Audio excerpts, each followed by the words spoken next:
Bob Melvin last night as their rivals from across the bay put up an 8 spot in the 8th inning, and the Giants took advantage of a rare implosion by the Athletics bullpen. Today, these two teams are right back at it as this huge homestand comes to an end. The Green and Gold have held their own, going toe-to-toe with some of the best teams in baseball over this 9-game Coliseum run. It's winner-take-all this afternoon as the Bridge is on the line in the final installment of the Battle of the Bay. A's and Giants, the Bay Bridge finale, next.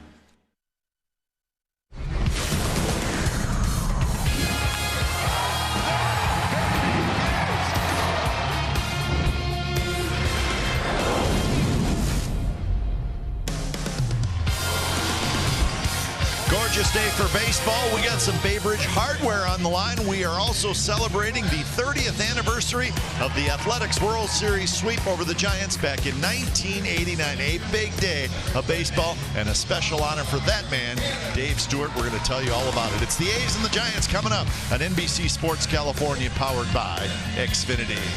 Hi again, everybody. Welcome to Oakland A's baseball. Along with Ray Fosse, I'm Glenn Kuiper. The lefty Brett Anderson is going to get the start today for the Athletics. It's his 26th start. Ray struggling just a little bit as of late. Yeah, he's lost his last 4 out of 5, which is not good for Brett Anderson. The good thing about him is that he's pitched well the first 4 or 5 innings. Then all of a sudden, big things happen. Happened to the Giants. He got 2 quick outs in the middle of the game. Then 3 consecutive 2-out doubles. Ended up losing that game in his last start against the Astros.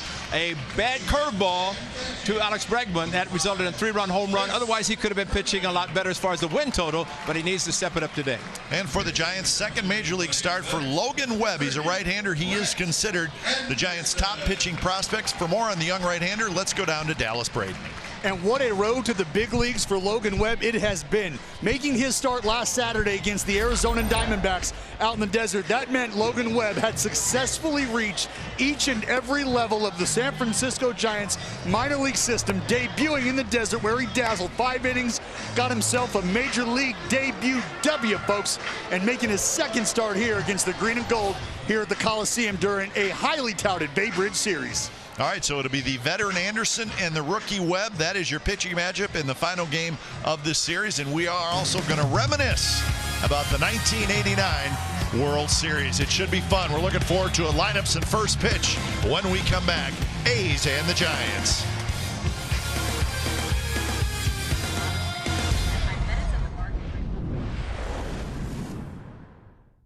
In the sky, nice. And the A's trying to get a win and even up this series, as it is just a 2-game series, and the Giants won last night. Here's the game time weather for today. It's presented by the Santa Cruz Beach Boardwalk. The boardwalk is open.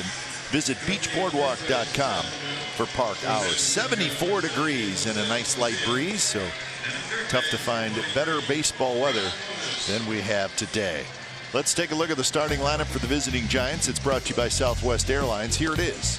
Solano, Yastrzemski, Posey. Posey will DH. Longoria, Pilar, Slater. Stephen Vogt is back in there again today, and he is the catcher. He DH'd last night. And then it's Belton Crawford at the bottom.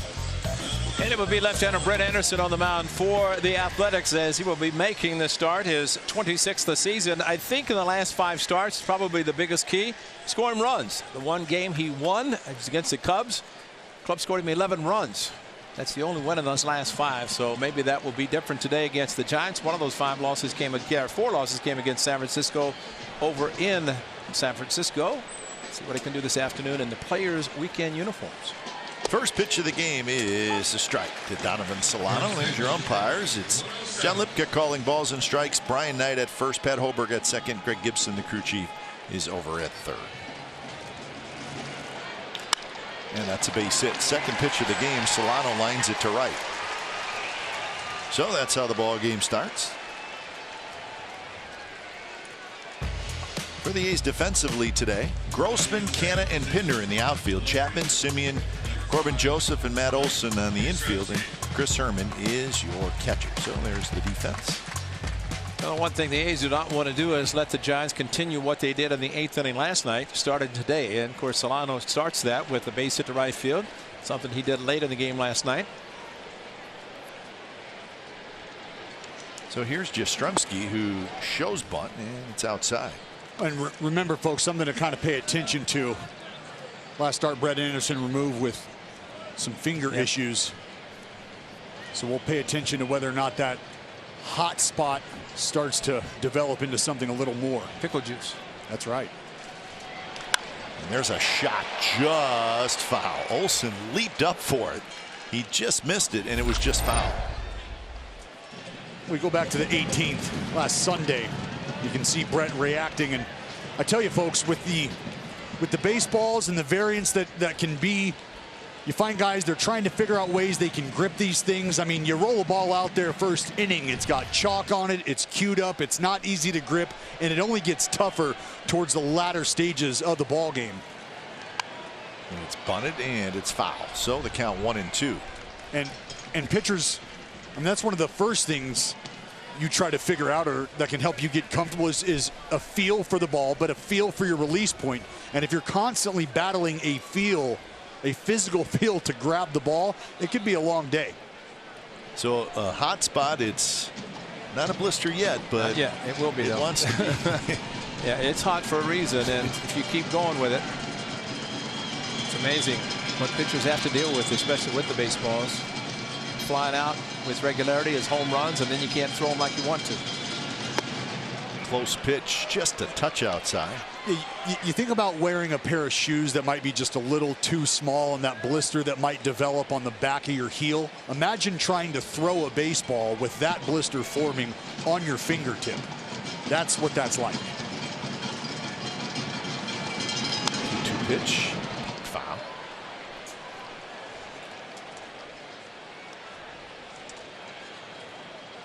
It was a 10-5 final last night. As Ray said, the game got away from the A's late.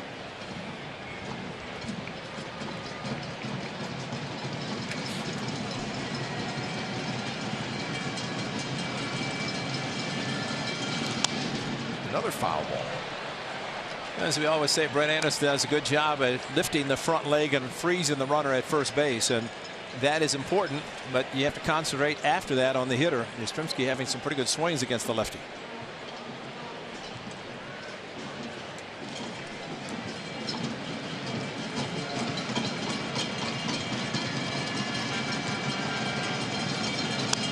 Foul back again.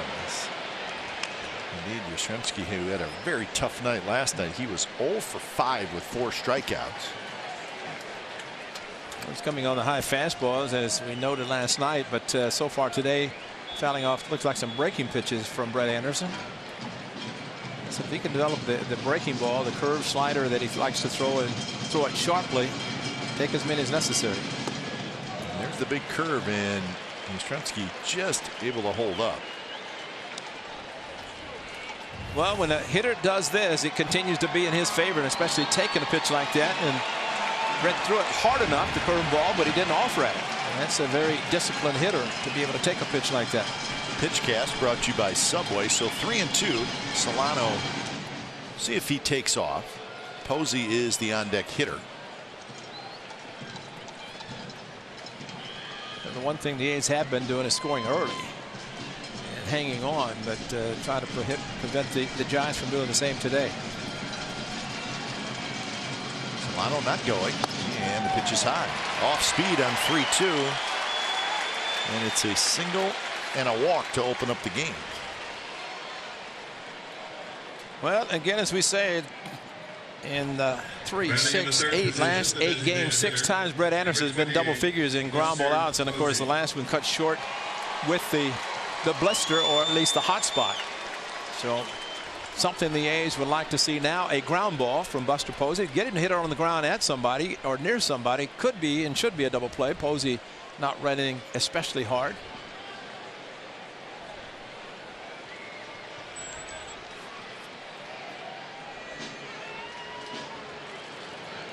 Whoa. Posey with a bunt attempt. He kind of jabbed at it and he fouled it straight back. It's a base hit bunt attempt. Yeah. Like, I mean, that's not a sacrifice. That was bunting for a base hit. That's what Anderson does well. Gets the ground ball, and he indeed needs one here.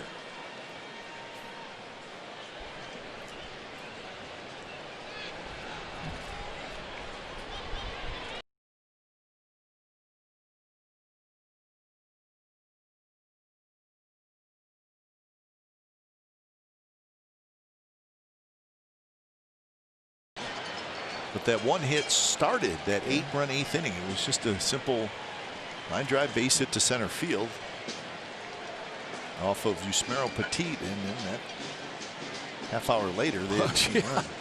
Half hour later. 33 minutes I think was the exact amount of time. The A's had a long bottom of the 8th inning. Not as long as the Giants, not as successful as the Giants. 0-2 pitch, and this should be a double play right at Simeon, and it is. Perfectly placed double play.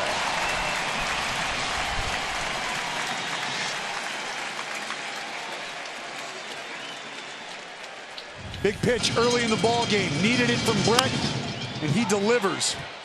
Weekly hit on over to Simeon. And how about the footwork by Joseph over there, clearing himself out? Right here at the back end of this play. Whoop. Ouch. Boy, you got it. Oh, yeah. The right, left shin. Well, and you could see Yaz as he was running off, just kind of conversating back and forth, talking to each other. We're all good here.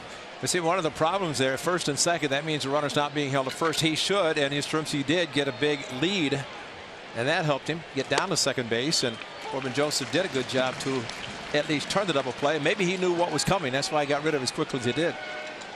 Exmo brought to you by Cache Creek Casino Resort. 0-1 to Longoria. He was Brett Anderson's nemesis in San Francisco. One of 3 consecutive 2-out doubles. Yeah, him, Pilar. Well, just imploded. 2 ground ball outs, easy ground ball outs for Brett in that inning. 6th inning, all of a sudden, that was it. 0-2.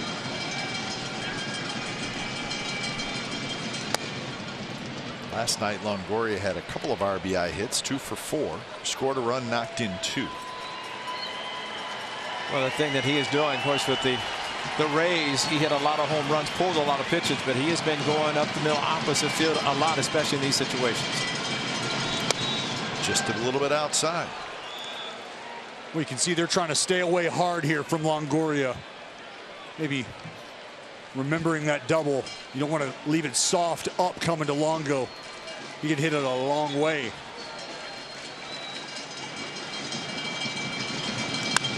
And that one is hit toward Canna. Canna hustling back. Canna near the wall, and Canna caught it. Bangs up against the wall. So a well-struck ball. Canna tracks it down, and Anderson gets out of the jam and keeps the Giants off the board.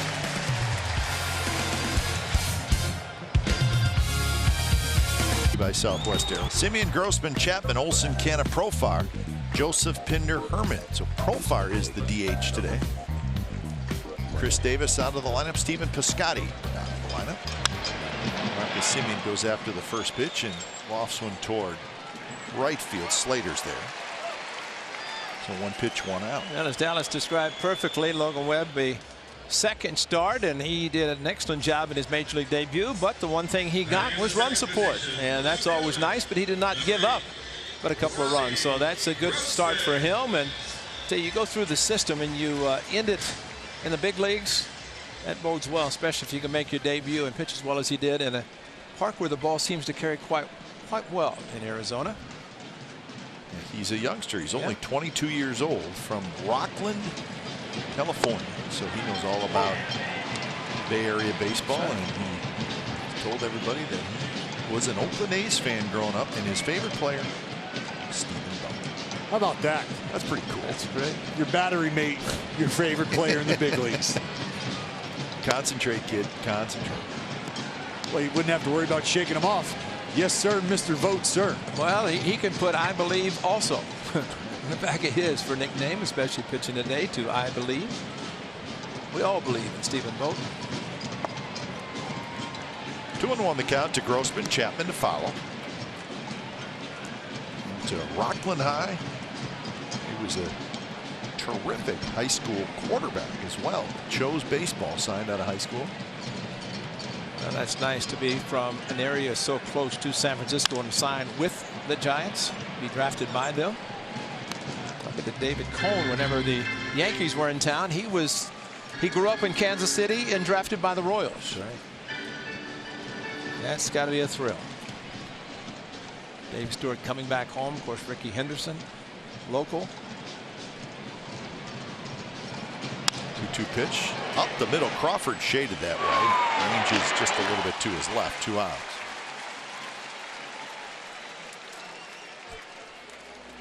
So the shift works there. Defensively, San Francisco has Yastrzemski, Pilar, and Slater in the outfield. Longoria, Crawford, Solano, and Belt on the infield. And Vogt is your catcher. Didn't want to talk to him today. Just walked right by him and ignored him. I don't even know him anymore, Dallas. He doesn't care. He's just happy to be back on the show. And very happy about his wife, Alyssa, who convinced him after twice continuing to play. Otherwise, he wouldn't even be here. Yeah, he is having a ball. I tell you have shoulder surgery on a throwing arm as a catcher. I mean, pitcher's bad enough, but a catcher also. And then to come back and, of course, I'm sure every scouting report does test his arm, see how he throws, and he's talked about how well he feels throwing. No pain. Of course, anytime you have surgery, there's always going to be some pain eventually, but he's made a remarkable comeback. Belt hustling over, and he makes the catch right in front of his own dugout. Skips into the dugout, and that's a 3-up, 3-down inning for Logan Webb. Hey fans, stay connected. Coverage and control you need with Xfinity XFi. This is beyond Wi-Fi. This is XFi. So we are celebrating the 30-year anniversary of the A's World Series win in 1989. Very nice pregame ceremony. A lot of the former players here. Tony La Russa, the manager of that terrific team, is going to join us in the booth. That one is drilled toward left center off the very top of the wall. Pilar is going to have to hustle into second, and he's going to make it with a double. Just missed a home run.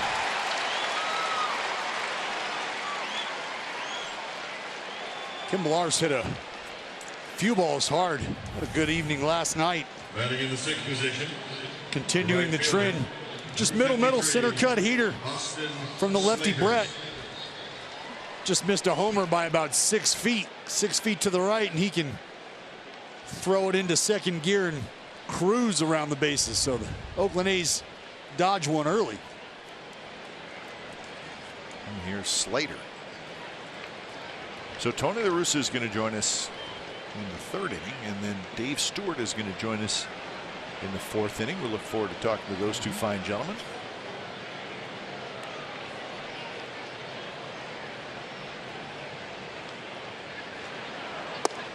And a terrific announcement made today, Ray. Yeah. The A's will retire Dave Stewart's number 34. And it was just a matter of time, I think, but it became official today. Awesome. Yep. It's nice that Dave Cavill, the A's president, made the announcement. There's a 34th retired for Raleigh Fingers, but it's not unprecedented. The Yankees, I mean, they're retiring everybody, and they've got multiple numbers retired, or at least a number retired multiple times. And you know, one of the things the A's had said that in the past, that you go to Cooperstown, you go to Hall of Fame, you know, you get your number retired. That is fine, but bottom line, as much as Dave Stewart did not only for the team but for the community, there's ever someone deserving, it was Dave.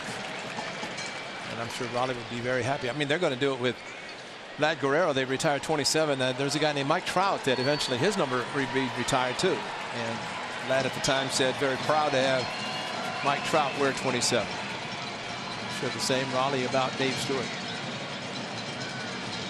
0-2 to Slater. Hard slider. Slater takes it. So Dave Stewart had the honor of throwing out the ceremonial first pitch to his old catcher Terry Steinbach.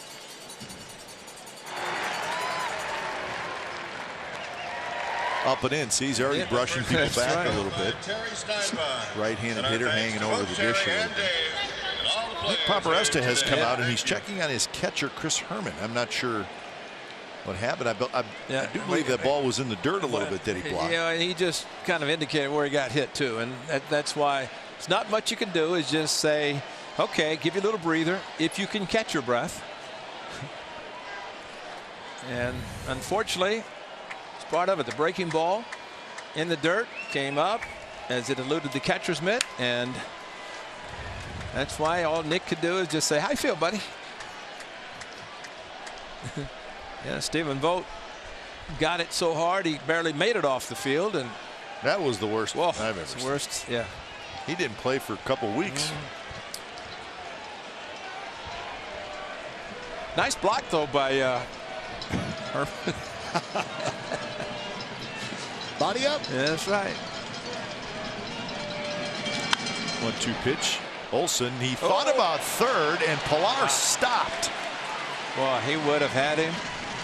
Pilar stopped in his tracks, and then when Olson decided to get the out at first, Pilar finished onward to third. Well, you can see Pilar's going to break right at contact, and Ole, the tremendous throwing first baseman that we've talked so highly about, anticipates it again. And as he comes up, Pilar realizes, I might be dead to rights here. Locks him up, but we'll get a look at Ole's face as he decides to take it over to first base. You can see the frustration. He knew he had him, but I think that's a case of making sure of one out. At least make sure of one. And the only thing he could have done is run at him, because Pilar was waiting on a throw and he was going to go to the opposite direction.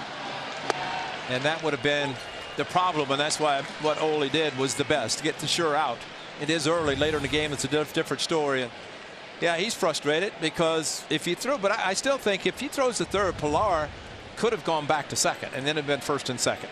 And it's also a tag play, so it has to be a pretty good throw. Canna coming in, still coming in. Pilar is going to keep coming. The throw to the plate is just a little late, and Pilar with a head first slide gets in. It was a very shallow pop fly to center, and Pilar decided to take a chance, and he beat the throw. Well, he actually came down the line running hard, and I think again he was going to stop if it had been a good throw, but he kept running, and it was a throw just towards the first base side. Marcana came in, and not a bad throw, just happened to be a tad late. And Chris Herman could do nothing except that right there.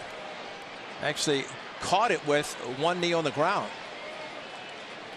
Problem there, he had nothing really much to go after Pilar, who went in head first.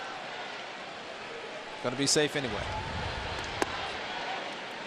So Vogt gets his 29th RBI of the year, and Pilar with the leadoff double comes in to score.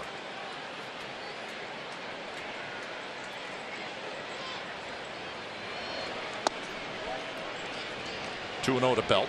Belt hitting in the 8th spot.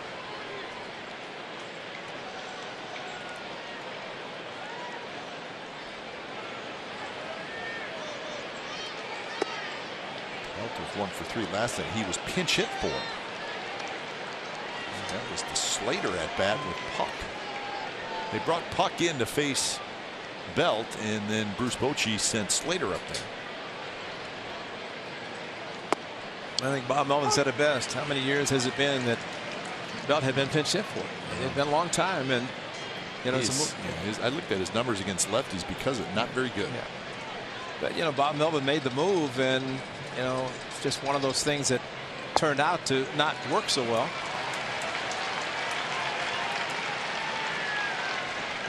Belt walks. That's the second walk issued by Brett Anderson, and here's Crawford. And the 4 starters to follow Brett Anderson.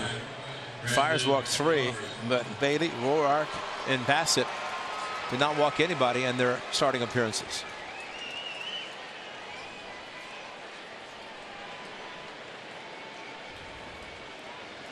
Hanging out. They always sit together. It's not bad. They can talk about what's going on. A lot of learning done right there in those situations. Crawford hits one right up the middle, and that's a base hit. So Crawford goes after the first pitch.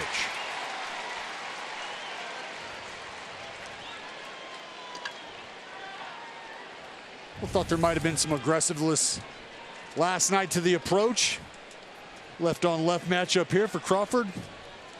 Brett just happy to get out of the way here.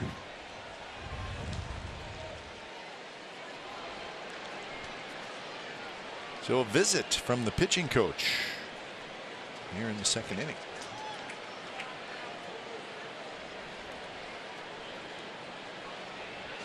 Well, not much in the first 9 batters. A lot of pitches have been up, and you pitch up in the zone, you're going to get hit hard. And unfortunately, that has been the case for Brett Anderson. He did go soft. Dallas, you didn't yell loud enough to Longoria last inning. Almost hit that out. That's it. But soft, and fortunately didn't pull it. Those are the numbers for Brett, home and away.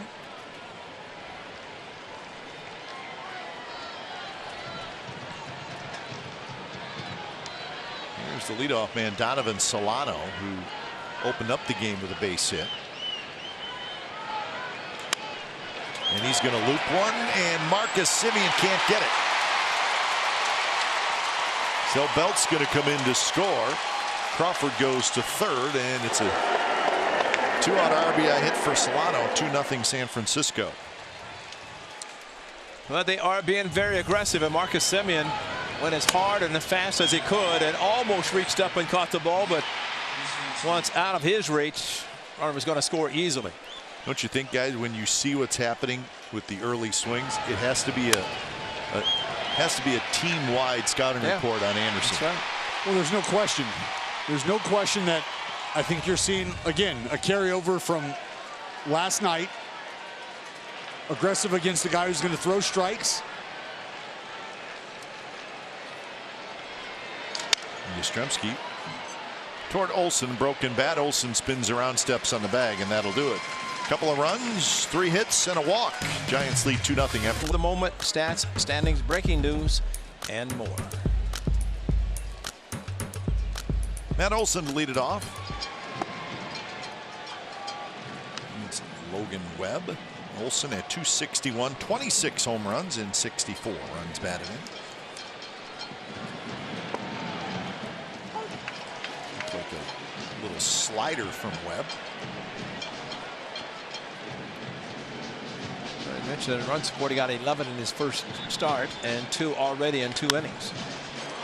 Hit hard, but Belt grabs it. Got it in the webbing of his glove. So out number 1. All right, T-Mobile connections to the game. Check it out. What's going on? Tough news for the Indians. Jose Ramirez, surgery for a fractured hand. Remember, he got off to a really slow start, but now 20 homers, 75 RBIs. Jun Rhee, the front runner for the National League Cy Young, they're going to slow him down just a little bit. And the Brewers' opening day starter, Jhoulys Chacin, designated for assignment. Wow. So the Indians will be without one of their best players. Just looked up, Ray, and of course the Indians, a team we are keeping a very close eye on. The Indians just scored 4 runs in the bottom of the 9th at home to tie it against the Kansas City Royals. Those are the wild card standings right now. There is one final in. The Rays lost. Baltimore 8, the Rays 3. So that loss shows up on those standings. But Franmil Reyes, he's one of the guys the Indians acquired from the Padres. Big, strong right-handed hitter. Hit a 3-run homer to tie that game in Cleveland. He's got 32 home runs. Slater near the wall, and that baby's gone. Mark Canha goes the other way to get the A's on the board.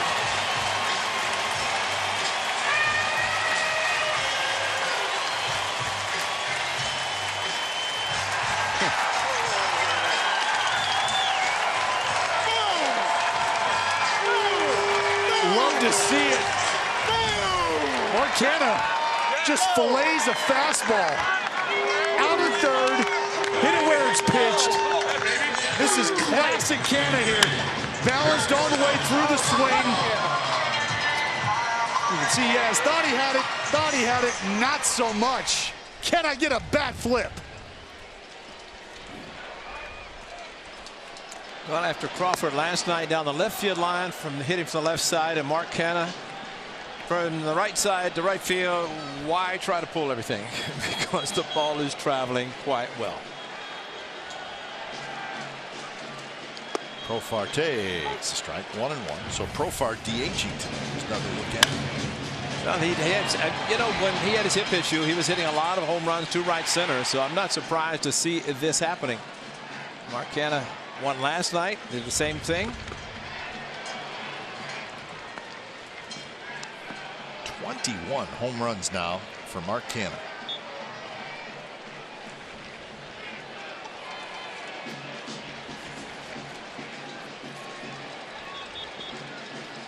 A's now have 5 players with 20 or more home runs this year, which is pretty impressive.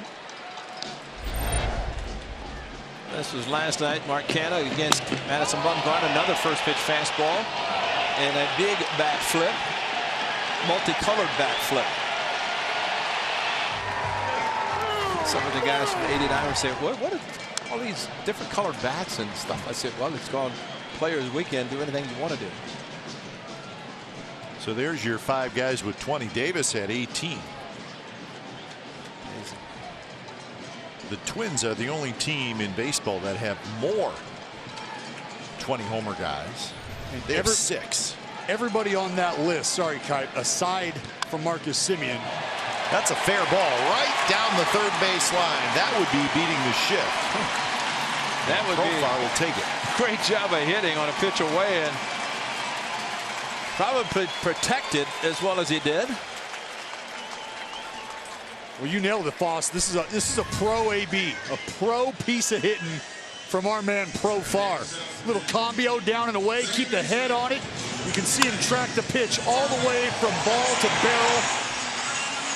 And you're right, beat the shift. Greg Gibson was involved in everything, and he almost got nailed.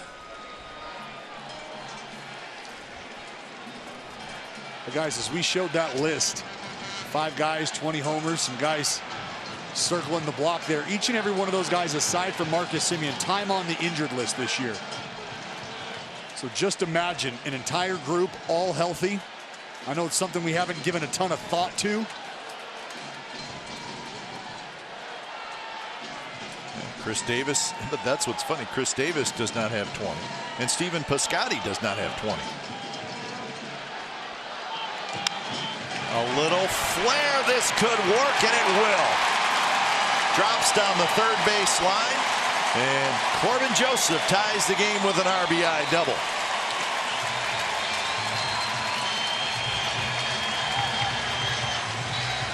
Well, I think of beauty, back-to-back doubles to the opposite field. Joseph following Profar, and from Corbin Joseph's standpoint, yes, he's hit a home run, but this is what he does best. Inside out, again, a pitch up. We talked about Brett Anderson. Pitch up, inside out swing on a fastball and then down the left field line. Not even a question about this one. It was going to drop fair by about 10 feet. And Jurickson Profar, ball in front of him, could score easily. Good comeback by the Athletics after the Giants scored 2 in their half of the second inning, and A's came right back trying to do it again. Well, we've seen it here a couple times with the left. They're staying inside the sinker of Webby is what they're doing. You mentioned Foss up elevated, but he's got some arm side run to it. These lefties can stay inside. You've seen him shoot it. So here's Pinder, who takes the first pitch strike. Wow. Fegley is going to hit for Herman. Wow. It looked like Herman was feeling 100%.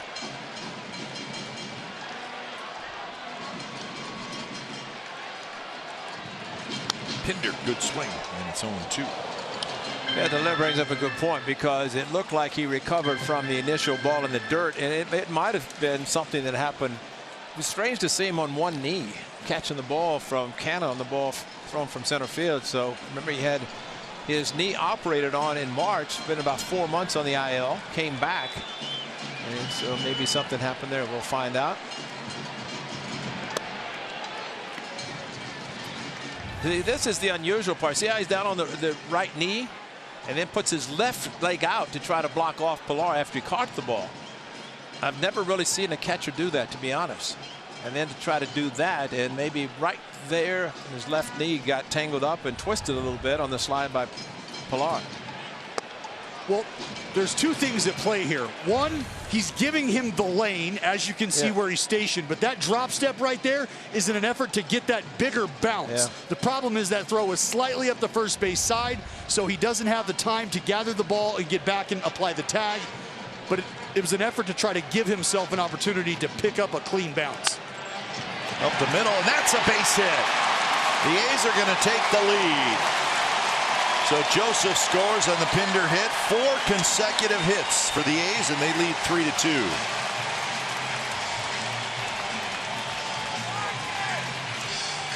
Well, strain them together.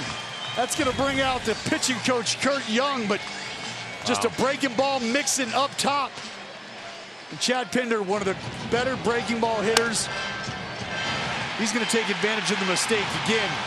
You can see him, he gets that foot down. It's that split second of pause, pitch recognition.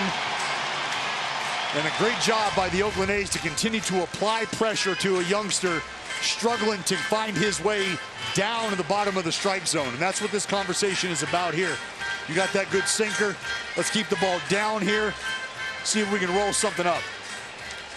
Well, Pinder is so strong, and you'd think that, and a good effort by Brandon Crawford doing what an infielder should do on a ground ball with a runner at second, diving, trying to keep the ball in the infield. But Pinder is so strong that when he does make contact, the ball will shoot, in this case, through the infield. Chris Herman exiting as Josh Fegley will be pinch hitting for him. So we'll let you know when we hear something on Herman. Fegley takes pitch right there, first strike. Well, good news he wasn't limping as he was walking up to the clubhouse.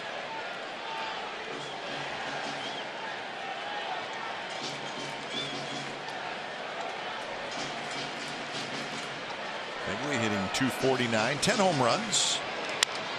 Drives this one right center. Pilar over there, and he grabs it. So that's the second out here in the second inning. Mike Aldrete, the assistant hitting coach, I said, Aldo, when you have guys go up in the batting cage, he said maybe fourth, fifth, sixth, but you don't expect it in the second with an injury, and nothing Josh Fegley could do except get ready, get loose, and get in the game. Aldo does a good job. Darren Bush, the hitting coach, but Aldo will take guys up in the batting cage. The limited number of position players on the bench, but if they're going to be entering the game, we'll go up in the cage and take some swings to get loose.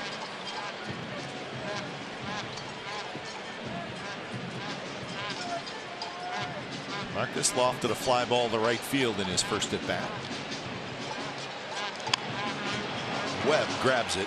Ball got in on Simeon. Side retired. Good inning for the Athletics. It started with a Mark Canha home run, his 21st of the year. And they got a couple more runs, so they have taken the lead. 3-2 A's over the Giants after 2. Leading the Giants through, joined by Tony La Russa in the booth, Hall of Fame manager, the man in charge of that 1989 team. It's a pretty good team. You know, I said it accurately. The team had everything. It did. And their minds were right from day one of spring training to the end. I mean, just let them play. Yeah, we asked Sandy last night. I mean, it has to be one of the best 25-man rosters ever, right? Yeah. There was not a weak spot there. You know, you learn over the years, you don't want to disrespect like the Red Machine, but the best way to do that is just say, when you have that conversation of greatest teams, it's impossible not to include the 89 A's, because every place you looked, there was a productive player. Every place on the pitching staff, on the position players. I mean, it was so deep, and you could win 10-9 and 2-1, win out, win in. It was an amazing club. Tony, you seem to say every year, get off to a good start in April, let everybody catch you. How much did that help your ball club to get motivated to, I mean, they were good anyway, but to be able to get off to a good start in April and basically let everybody try to chase you? It's a real good philosophy. I think sometimes, you know, you don't communicate enough in spring training, but we did as a staff, you know, we really tried to get hitters ready for opening day. And we had a big advantage because, as you know, Dave Stewart would come out the very first time and already throwing his split ready for this October. So Duncan had, you know, Dave Duncan was so bright. He had an idea that early in the year, your off-speed pitchers could be successful because hitters are just on fastball. Later on, they would struggle. So, you know, Welsh had a break on, Mike Moore had a, so it was, we tried to get off a good start, but part of it, once you try, you got to figure out how to do it. Yeah. And our pitchers and our hitters figured out how to do it. I would imagine it's always great to see some of those guys. You know, unfortunately, a couple of them aren't with us anymore, which is very sad. The neat thing about that club, I mean, it happens when you win, but it was an amazing group because there were so many characters, so much personality. And we were talking about the other day when I was with Boston. We used to all ride the same bus. That's right. And, and the stuff that went on airport to the ballpark or to the hotel was just unrelenting, and everybody was a part of it. I mean, you had Noah's Sacred there, and it was so much fun. And then they'd get off, and you know, it just built a really nice brotherhood, and they went out to play. It's just, and so consequently, when they see each other, it's like seeing family. Sure. So you had to have thick skin, is what you're saying. Well, you're not going to survive. Art Kushner had to have thick skin. You got on him unmercifully. Every time we'd land, here comes Tony. Yeah. Well, it's either him or Latch. Because I messed up, which, as you know, I've been prone to do. Carney's walking, we back it out to center field. He says, "How couldn't you mention the catchers?" Latch is really upset. Right. I went, "Oh no!" So I made up some silly excuse that I was mad at Steiny, but I didn't want to respect Latch. Oh my God, that ball going in. Longoria homers, and it's tied. Hey, Lode, I told you can hit home runs with this baseball. There's something happening. There's no doubt about it. There's got to be something. Front foot, opposite field with little guys. That's not. So let's take a look. That's 2 strikes. And down. How about that? That's a low line drive. It did carry.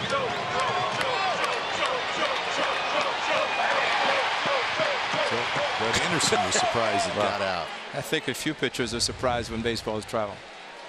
So we're tied at 3.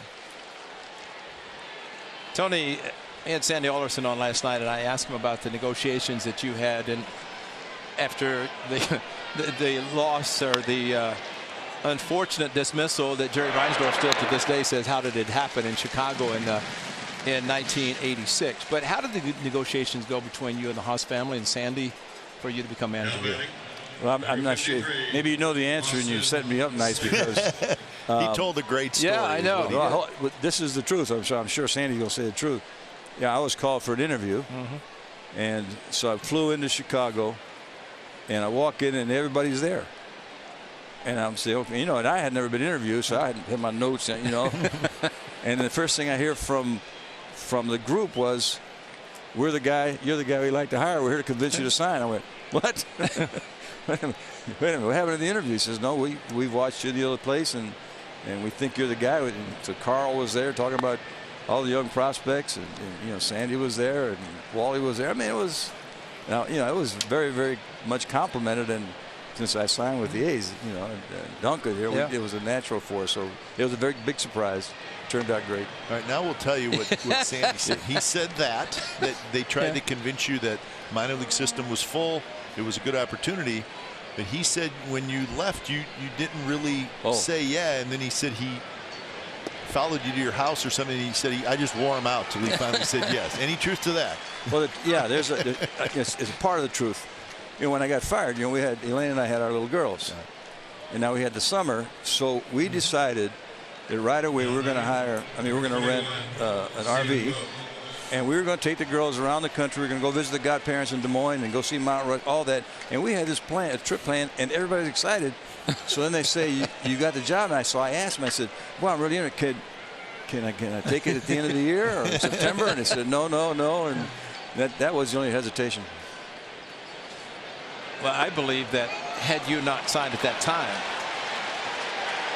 or if they had not signed you, I think they were concerned that you go someplace else at the end of the season, because it was unusual for one of the best managers in baseball to be let go midstream. And I honestly believe that they felt that way. But no doubt it was a good mix. I mean, you had some great players and world champion, and probably should have been a 3-time world champion, 88, 89, and 90. Because you had the teams. But it haunts me to this day that, and I blame myself more than anybody in not getting those clubs ready, because you know the problem with explaining that is you don't want to disrespect the Dodgers or the Reds. But Tony, you stick around. We should have won. Stick around another half inning. Sir.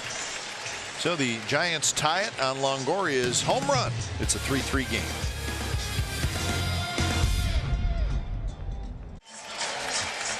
All right. Tony, break it down. This was a big moment. the dream come true of any kid, you know, to be part of a world champion. Now you think about it as a player, but believe me, especially after '88, that we were so disappointed. And the boys say it in spring training, they were on a mission, and it was a beautiful season because, you know, we had the adversity with Eck and with Jose, but they were going to make it happen one way or another. Solano knocks it down. He throws, and they got him. That's Brandon Belt keeping his foot on the bag.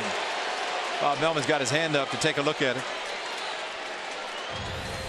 Let's take a look. Watch the big foot of Belt. Yeah, he kept it on it. Yeah.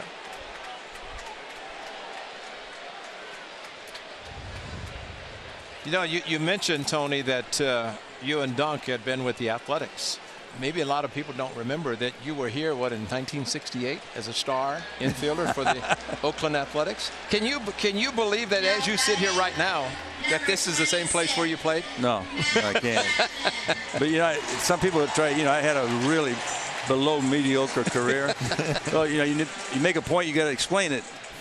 I have two highlights. One of them was that I pinch hit. That's right. Opening night? Opening night, the guy pitched, McNally pitched a two-hitter, Rick's home run, and so I had a pinch hit, the first pinch hit in Oakland A's history. So you were a fan favorite then? And so, but we lost the game. And then the last major league appearance, I was with the Cubs, and I scored the winning run opening day because I pinch ran for Ron Santo. And that's my career. But Tony, as we get 2 outs here, I want to ask you about Dave Stewart. Great honor for him today. He's getting his number retired. What does Stu mean to you? Well, the keys, there was talent, but you know, I try to explain what happened with the brotherhood and respect. The guys on that team took charge of that locker room. Yeah. And Stu was a giant among, you know, the guy that we miss so much, Dave Parker, was great. Dave Hindu. I mean, he controlled Ricky and right. Pay attention, you guys. Carney Lansford. But Stu was, you know, in fact, they would come to Dunk and all the coaches say, you guys have an issue? Let us know, we'll take care of it. And if we can't take care of it, then you do. So he was, and to me, the greatest example was Game 5 in '92 when he stood before that and he told everybody, you pack the bag, we will not lose. He pitched a complete game.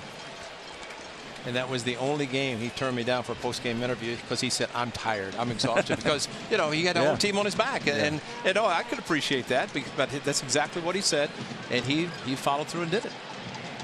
Well, it's interesting that you say that, Tony. We talk about how great that team was, obviously. So, but again, all the little things. So you had a leader in the outfield, you had a leader in the infield, you had a terrific catcher, and you had a leader in the pitching staff. That's right. And the other thing we did, which was very important, I really applaud, you know, Sandy and Wally understanding this. I was always lucky because it happened in St. Louis, Chicago.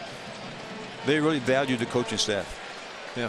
They really know no matter how much talent you got during the course of the season, you can get a little off, and you got to tweak the guys. And we had a great coaching staff, and they helped put that together.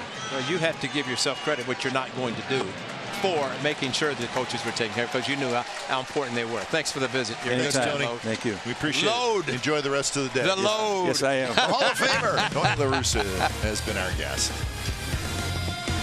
It is a 3-3 the 4th inning. And Dave Stewart has joined us in the booth. Stu, congratulations, number 34. You and Raleigh, it's going to hang up there now. That's pretty cool. You deserve it. Man, I tough to get emotion out of me, but I teared up a little bit, and I'm still in awe. I mean, I really am. It's very deserving. Forget about it. I mean, yeah, but it's very deserving, and I'm glad Dave Cavill made the announcement today because nobody deserves it more than you. Oh, Ray, shoot, you've been saying that for a long time, man, and you know, it really is. It's wishful thinking. I'm here at home, and obviously, man, I want to be remembered here in my hometown.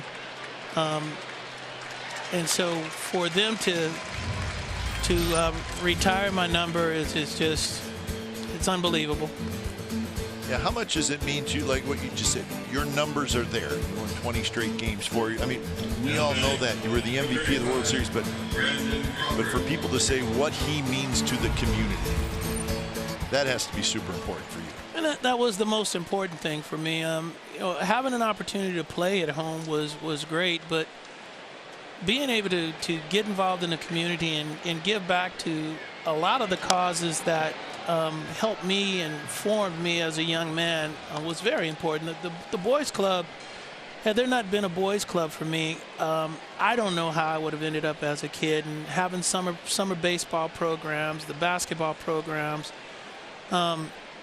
if it wouldn't have been for those opportunities, I just don't know how it would have ended up.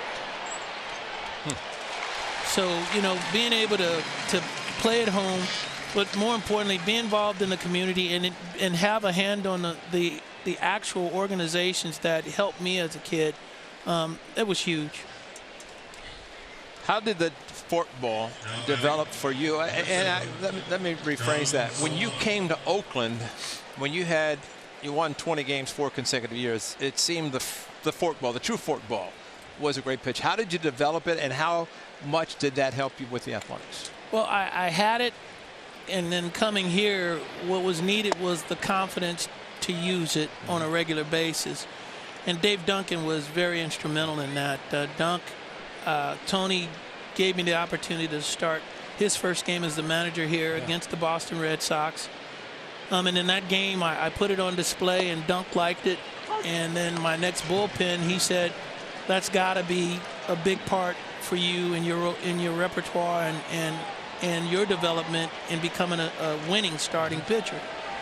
And I mean, needless to say, if not for that pitch, I don't win the amount of games that I end up winning for this club in my career.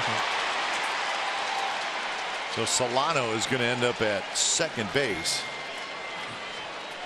See what the ruling is on the play. Well, it looked like he just tried to hold up, stop, because he realized he couldn't catch it, then tried to block it, and then went off his body. And it's one of those plays that get caught in between. In hindsight, he probably would have said, play it into a single, keep the runner at first.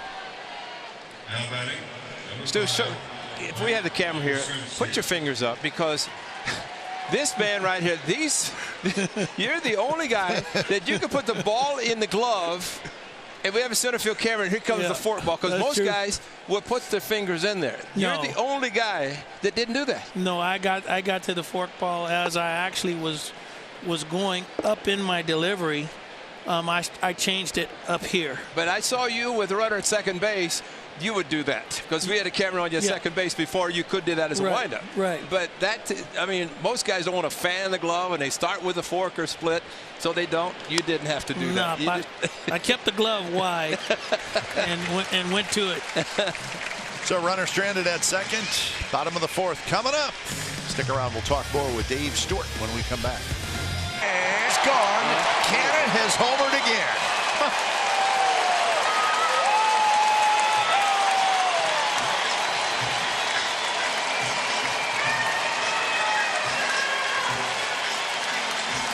This is unbelievable. He did it last night against Madison Bumgarner. First pitch fastball. He goes right field.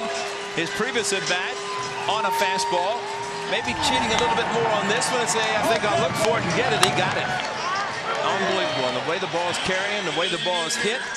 Stu, you were saying something between innings, and I think you just proved it right there. Location. It's right there for him to drop the head of the bat on.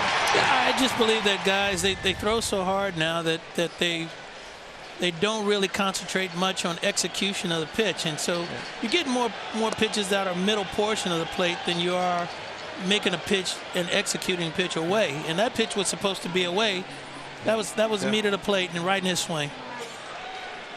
So Cannon now 22 home runs. Stu, Tony La Russa was just in, and he talked about the Game 5 against the Blue Jays when you said, guys, pack, because we're going to go. And you did, and you were great. But how much of that was you, the confidence that you had, but also knowing that you had the teammates behind you to be able to do something that really at that time was kind of improbable? Well, I guess I can be honest now, some 20 years later. We needed a lift. Our spirits were down as a team. We, as a team in our group, we hadn't been in that situation in any period of time that I can remember. And so in that moment, I felt that if I could give them something, you know, and so I stood up in the middle of the room and I said, we don't need to worry about whether we're going to get on the plane or not, or packing your bags to whether we're going to get on the plane. We're going to get on the plane. If the sun shines tomorrow, we're going to win a game tomorrow. And most of that was most of it was sincerely, we needed that, I was just stupid enough to say it. And even more, I felt I was lucky enough that I would be able to make it happen. Well, I don't know about the stupid part. You were good enough to make it happen for sure. And that's going to be a double play, 4-6-3 double play. You know, and it's crazy. That was a year where, you know, I wasn't as healthy as I'd been in years before. And if I'm not mistaken, I didn't have, that may have been the only complete game I threw all year. But it was. What is that? Complete game? It was. It may have been the only one. No, but in today's world, that in itself is something. Dave Parker. Oh, the best teammate ever. Yeah, well, and I give you credit for bringing him up here a few years ago, too. And so Longoria grabs it, and that will retire the side. Canna, a home run to give the A's the lead back, and Dave Stewart again. Congratulations on your number being retired. Thanks for stopping up. Thank you so much. All right. We very deserving. Thank you. Very deserving. Thank you, Ray. Stu in the house. We'll be back. Well, Canna has 2 home runs today. Every time we bring a guest in, it's a quick inning. They go fast. First pitch to Posey inside. Posey, Longoria, Pilar, 3 right-handed hitters for Brett Anderson to face. Anderson, 3 walks, 1 strikeout, and he's still looking for his first 3 up, 3 down inning.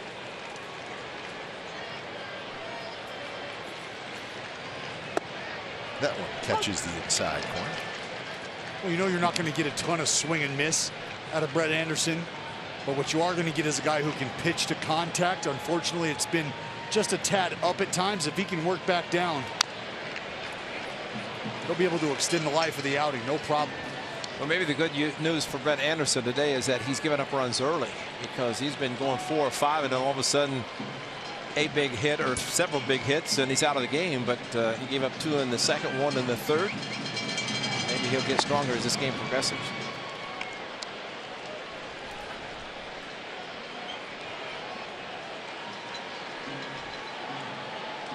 Two and 2 to Posey, who has hit into a double play and struck out. Fouls that one back.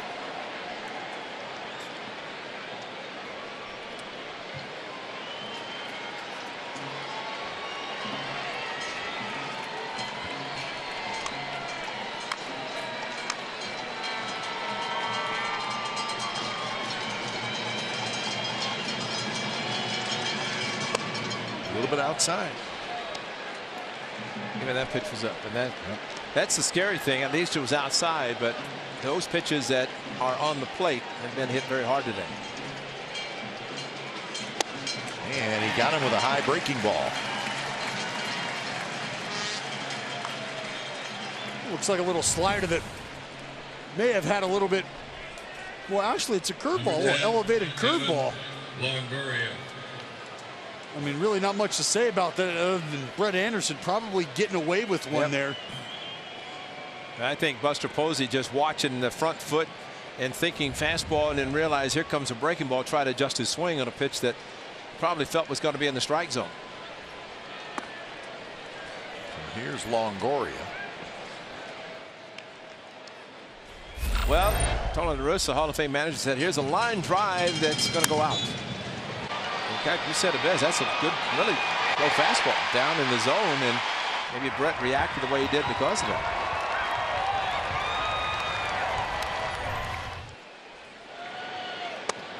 And now 2-0. Well, the Indians lost. And Royals scored a run in the top of the 10th, and they beat the Tribe. So Royals 9, Indians 8. And that other game is the Orioles 8, the Rays 3. So both those teams in the mix with the A's lost.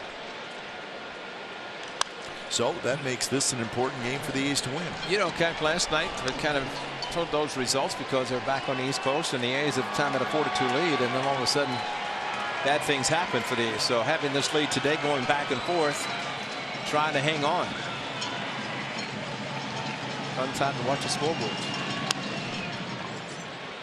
Simeon backhands his throw, and Olsen reaches up to grab it.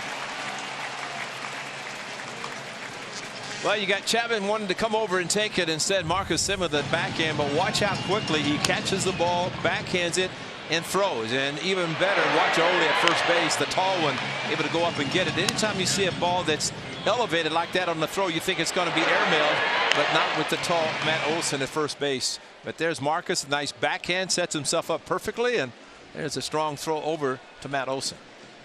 That is the best way. If he circles around it, probably doesn't throw him out, and probably shaking his head because of the high throw, but he's got Matt Olson over there.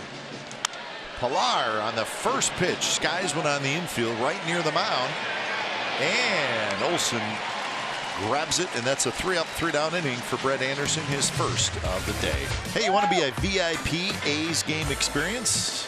It's pretty cool. Enter to become the A's authentic fan of the game. Hang out with the pregame crew on set, watch batting practice on the field, game tickets, prizes, much more. Go to NBCSportsCalifornia.com/athletics.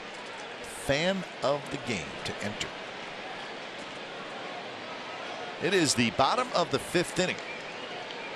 Fegley, Simeon, and Grossman against Logan Webb. These were 2 home runs, both by Canada. They scored 3 in the 2nd, 1 in the 4th.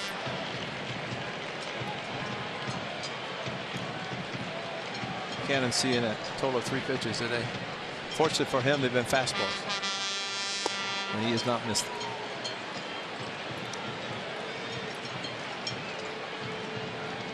Fegley is in the game. He came in the 2nd inning. Chris Herman left the game.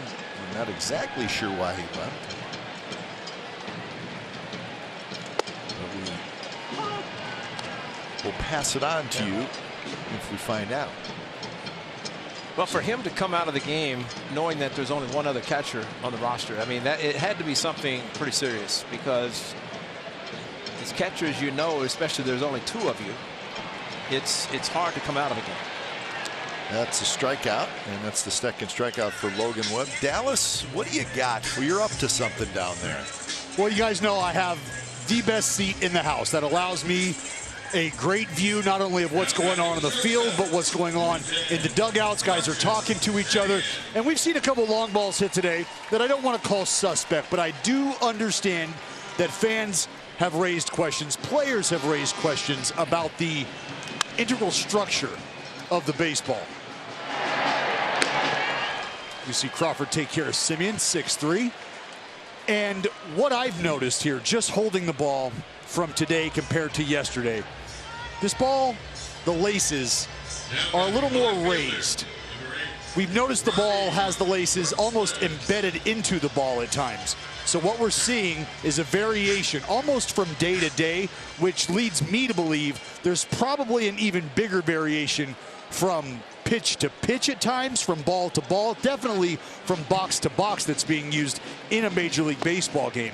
Not only in a Major League Baseball game these days, remember, in AAA across the board as well. So there's a need for a lot more of these baseballs, more so than there ever has been. And I can understand the effort to try to supply the baseballs, but at what cost? And this is just, again, as being a guy, Foss, you understand.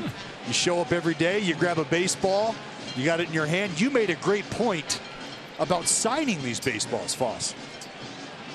Yes, signing concrete. That's right. But Dallas, as a pitcher, I was always told that I was not a pitcher, but I'm saying that a pitcher likes high seams. Yeah. It's a little bit easier to grab and do what you need to do to manipulate the baseball, right? To a certain degree. And then you start to think about ripping flesh and ripping the skin on your finger and the texture. And that's where we talk about being able to feel the baseball, because there's an evolution that occurs from the amateur ball to the pro ball or the minor league ball, and then from the minor league ball to the big league ball.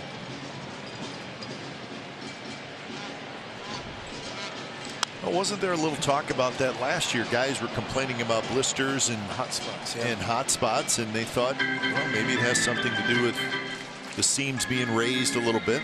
Well, and again, to your point, you would think, well, man, we would all want raised seams, wouldn't we? Well, that's how you get to move the baseball. But as you start to progress in your career, you learn how to manipulate this thing. Longoria cannot get it, and Grossman has a 2-out hit.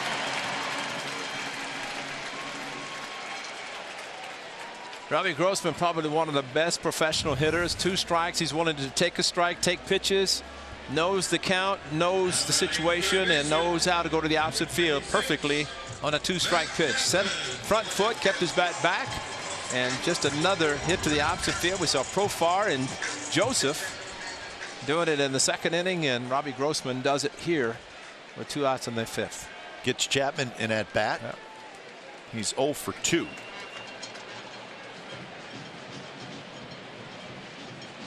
First pitch, and it was a breaking ball, and it hits Chapman.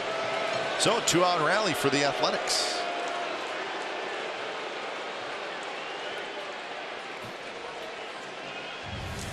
Oh, just a little spinner here. Roll in. We got ice, Chappie. We got ice. He'll be just fine. As strong as he is, that ball, as hard as it is, might have split. Yeah, check the ball. Yeah. And, you know, he buried his head, so his helmet protected it. But Young's going to visit with his young pitcher. You might say, you know, you got Ole to hit a ground ball to first, and he struck him out, but I'd be careful. You know, talking with Tony La Russa, and he talked about not disrespecting. I want to mention something that I thought was important from his standpoint going into Cooperstown as a manager, Hall of Fame manager. He's in there without a logo on his cap, because he did not want to disrespect the White Sox, the Oakland Athletics, nor the St. Louis Cardinals. He managed all 3 teams, had success with all of them. And I think that was admirable as far as he was concerned to do that. Catfish did the same thing with the Yankees and the Athletics with no logo. But Tony, I mean, he was saying here that, you know, he had 10 years here, and he went to the World Series 3 times. And the Cardinals probably thought that he would go in as a Cardinal, but Tony opted to go in as no logo on his cap. So that's the way Tony La Russa has always been throughout his career. 2 on, 2 out. First pitch to Olsen is a little bit outside.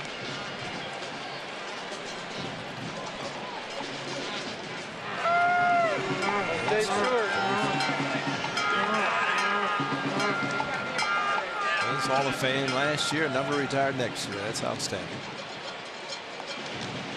Missed again. 2-0 the count. But it's always fun to hear Stu talking about pitching, talking about preparing to pitch. I remember him talking about spring training. He'd like to complete 1 game, get that under his belt. And I remember looking at him going, excuse me? Yeah. Complete a game in Arizona? And he would say, yeah, well, that's how I knew I was ready to go. Yeah. Is I had, you know, got my up and downs in. I was able to finish the ball game in Arizona. And I'm saying, Stu, you're telling me you're throwing a complete game in Arizona. This doesn't resonate with me right now. August is when I was looking for that complete game. But, you know, Tony kind of alluded to the off-speed pitches that Dave Duncan said that's important. But Stu was always the one who was as prepared as anybody. In the month of April, you probably look at his record overall in the month of April, especially pitch for the Athletics. They got off to a great start because every time Dave Stewart took the ball, not to mention the other guys, they were on top of it, and Stu was the leader.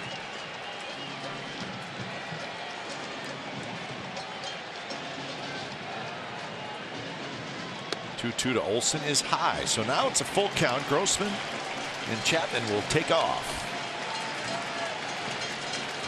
Cano. 2 home runs today waiting in the on-deck circle. That in itself should lead pitcher catcher to think about, we don't want to pitch to Cano because he's hot. But I don't think that really makes that much difference anymore. Runners go, and the pitch misses badly outside, and the bases are loaded for Cano. All this with 2 outs.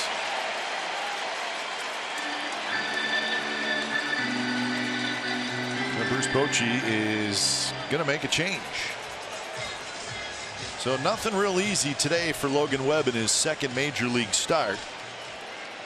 Couple of walks, couple of strikeouts, and he's done after 4 2/3 innings. When it comes time for change, think Speedy Oil Change and Auto Service, your trusted oil change tune-up. And is the man. This ball stayed inside, went over the right field wall, and then the next at bat, he's not going to wait around. First pitch hitting against the same pitcher, Logan Webb. Another home run. This one to left center field gives the A's the lead again. And Bruce Bochy saying, you know, he's hit 2 against him on 3 pitches and 2 fastballs. Let's change pitchers, and that's what he's done.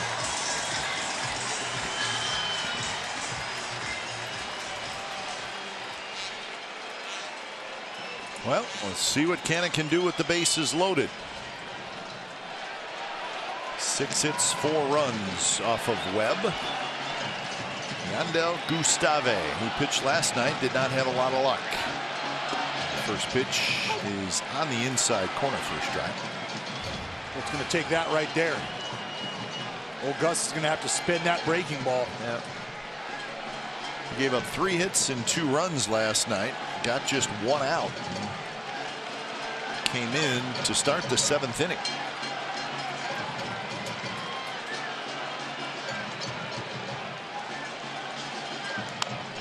That one fouled up the first baseline. Had a little spin on it. Well, I know you're wondering. So I crunched the numbers. Me and my friends at StatCast. It's the 3rd longest homer from Marcano. Over 420 feet out to left center. That's just one of the 2 on the day. StatCast AI powered by AWS. So Chris Davis is the last A to hit 3 home runs in a game. Did it in early 2016.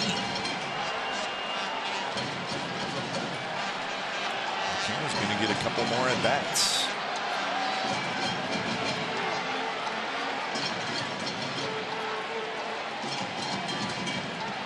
I'd like to have the 3rd as a walk-off grand slam, maybe a grand slam in the 5th.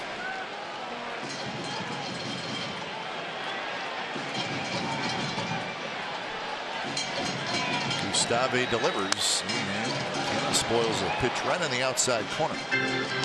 Well, after all fastballs from Webb, Gustave has gone breaking pitches until that fastball that was fouled off by Canna. What did I say? Bright sunny day at the Coliseum. Those uniform, those nicknames. Yeah, it's a little hard to see. Another 0-2 pitch. Close. 95, but a little out. You think about what Stephen Vogt is doing in this at bat.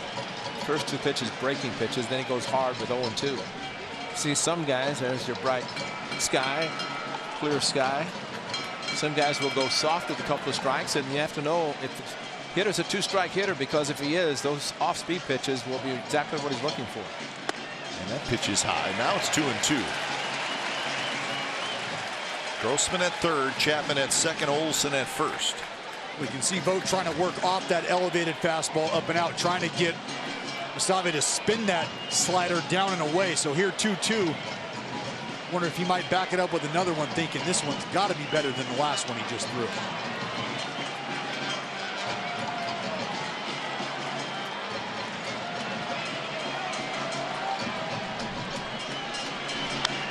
Foul back, came right at him with a fastball. Canna had a nice cut. You know, this was Chris Davis, a couple against the lefties. A lefty, there's 2, but the last one is the most important. I thought this was one that is memorable. Fastball, grand salami, walk off, game over. And then he's going to play a little basketball. He'd like to do that again.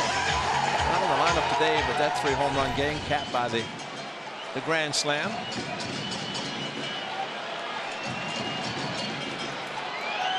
2-2 pitch, strike 3 call. He painted the outside corner.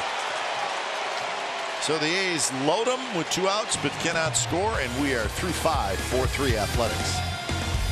Oakland A's Prize Patrol game versus the Angels. When the code word appears, enter it online. You got to watch the game to get the code word. You'll be eligible to win cash for you and a charity you select. Oakland A's Prize Patrol. Support your community by watching A's baseball on NBC Sports, California. It is the top of the 6th inning. Brett Anderson back to work. He got his first 3-up, 3-down inning last inning. Sitting at 78 pitches. He'll face Slater, Vogt, and Belt.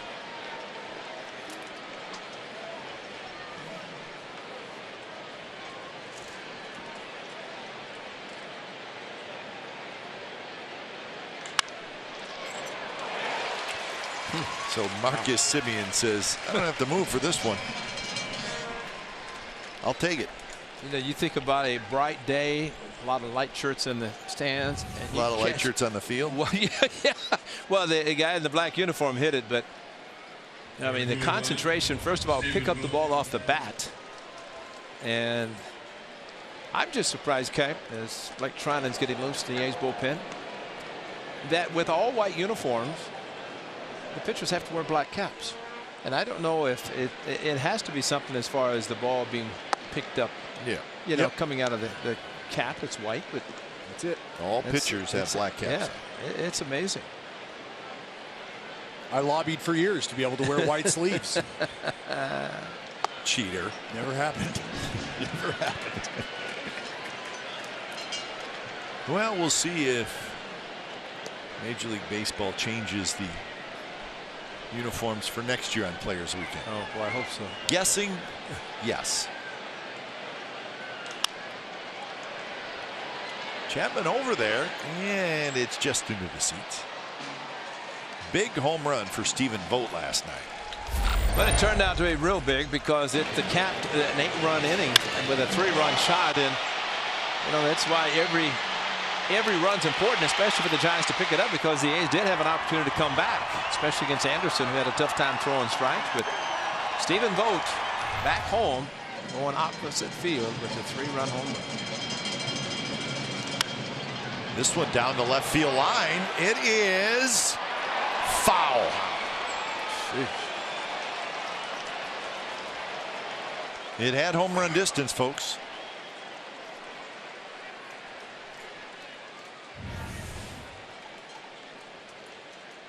Well, that's amazing. 2-strike pitch. You figured, let's go. You know, I still say the old saying, and there was a certain era that you kind of ignored and stopped saying, if the guy goes opposite field, tip your hat. Well, that and then now, the way the ball is traveling to the opposite field, there's no reason to try to pull the ball, especially if pitchers pitch your way. Vogt checked his swing. He did not go. Well, what's tough as a pitcher with the mindset of forcing a guy to beat you the other way or forcing him to beat you at your game.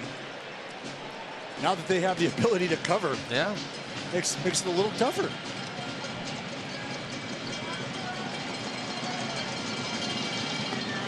Another take.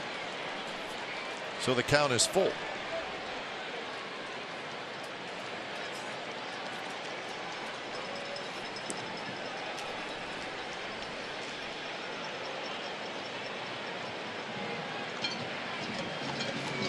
Payoff pitch to Vogt, and he drives one to right field. Pinder near the wall. Pinder leaps, and he caught it.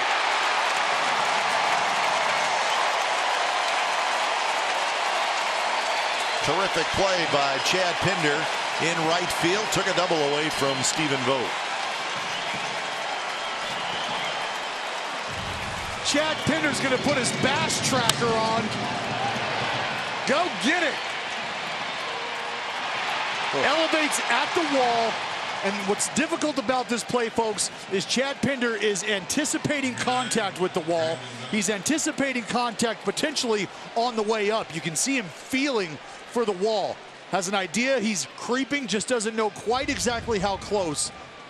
To be able to track that ball, keep your eye on it the entire time, withstand the impact, that's a heck of an athletic movement. How about a face plant?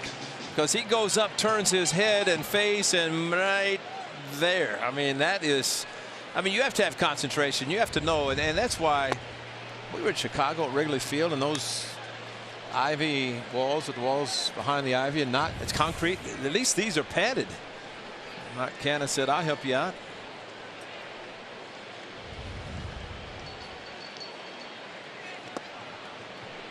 Two and one to Belt.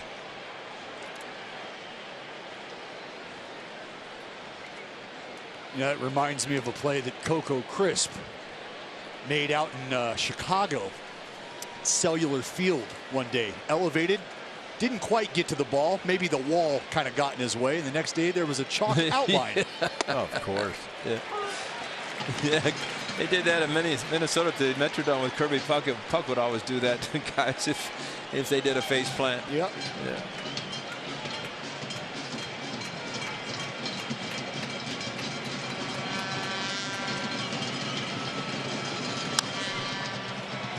right side.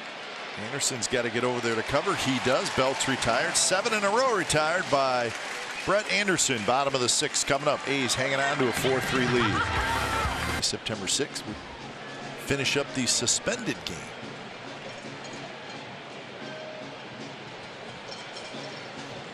The first pitch for the suspended game is 5:15. And if you got a ticket for that night's game, you can come to the suspended game. So you'll see 3 innings of that one. Hopefully it's no more than that. It would be extra. Take that 5-3 lead to the house. Yeah. Yeah. 2-2 count on the hitter with nobody out in the 7th. And I will say this, Cap, that's still one game that I've seen as Jake Diekman, the lefty, listens, that a little sprinkle caused the tarp to be put on the field. Yeah. I mean, that's a game probably that could have been completed, or at least that inning could have been completed. Home field advantage. Well, you're lucky that the Tigers were coming out here. Yeah. Somebody went somewhere last week for 2 innings. Kansas City. Yeah. Yep. Went to Boston. It's for 1 inning. Got walked off. See you later. And that's a ball.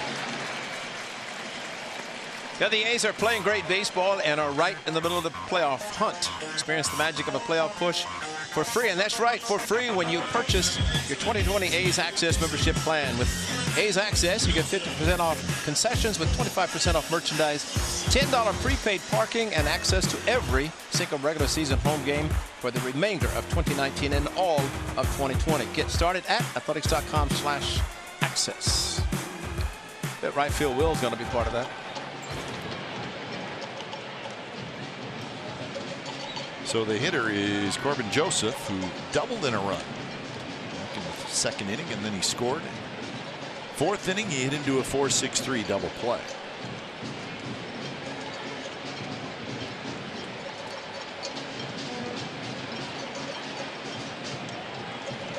And that's outside. 5 straight balls thrown by Gustave. Well, the A's know what happened last night on the latter part of the game as far as the Giants are concerned. Jake Diekman, who pitched very well last night, looks like he's going to be coming in to start the 7th. The A's need to find a way to add on.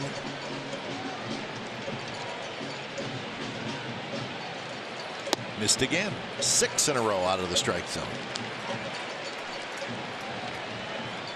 They're going to start moving around in that Giants bullpen. Well, there's a time, and for Stephen Vogt, you could see him just kind of wandering around home plate, and if there's ever a time for a catcher to go visit with a pitcher and not be concerned about the mound visit, this might be it. So he is.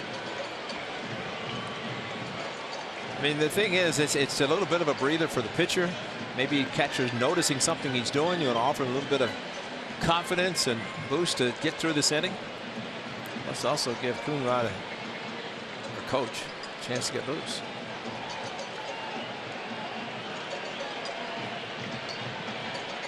Listening to an interview that Stephen Vogt was doing yesterday, I thought he made some very good points that getting an opportunity to play at AAA to making his comeback, and we always talk about when players are sent down, how they're upset, and Stephen Vogt simply said he'd tell them, well, if you think you're so good, why don't you hit about 350 and they'll bring you back. You know, instead of pouting about being sit down, there's a reason you're not making the big leagues. Another ball. 3-0. And Stephen would know, considering what road he has taken to get to the big leagues and to be a leader.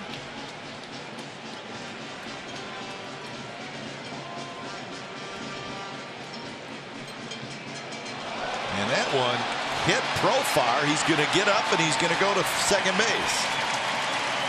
And I bet Gustave threw that on his own because he couldn't throw a strike. And he's saying, maybe I'll throw to first and that get me back on track. And then he happened to get Profar and checked. Boy, that almost looked like a deke, but all of a sudden the ball is going past Belt. I think Belt may have just missed it.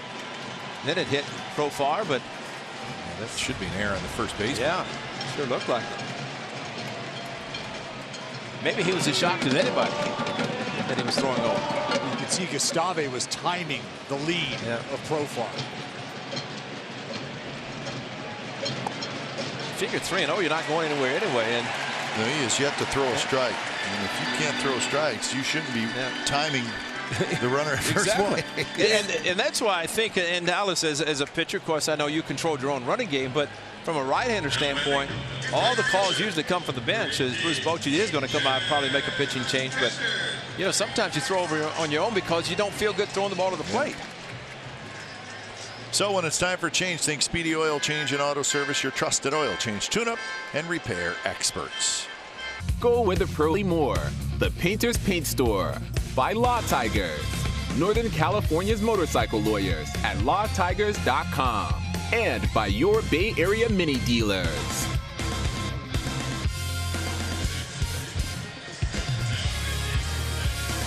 So beautiful day in the Bay Area, and the A's trying to get a win before heading out on the road. It's a 4-3 A's lead, bottom of the 6th, and they have a chance to add to that lead.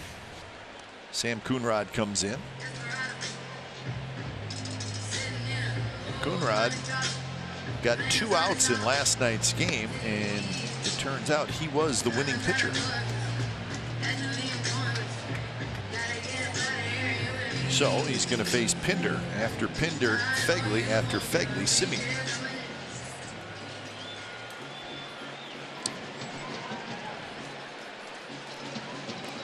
Profar and Joseph are your runners.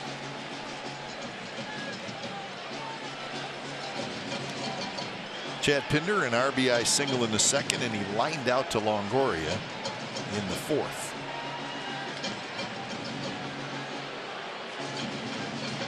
Good opportunity here to do some damage. Pinder hitting 280 with runners in scoring position.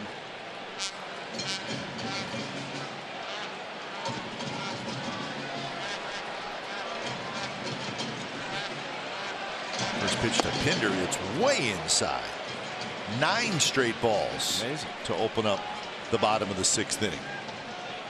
And you know, here's a case where sometimes you're thinking, well, why not bunt, why not hit and run? If the guy can't throw a strike, nope. you don't want to help him out by making it out. And he may just advance the runner for you. Crawford's got it out at 2nd on to 1st, and that's a double play.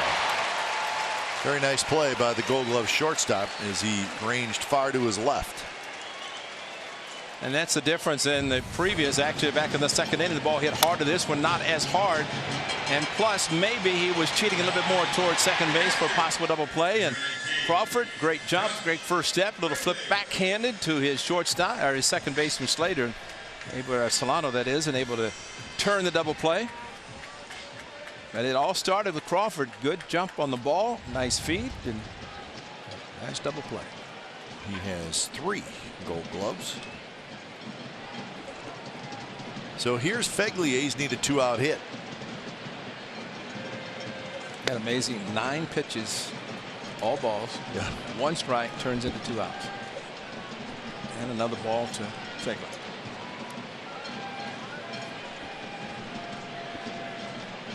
Diekman is ready out in the A's bullpen.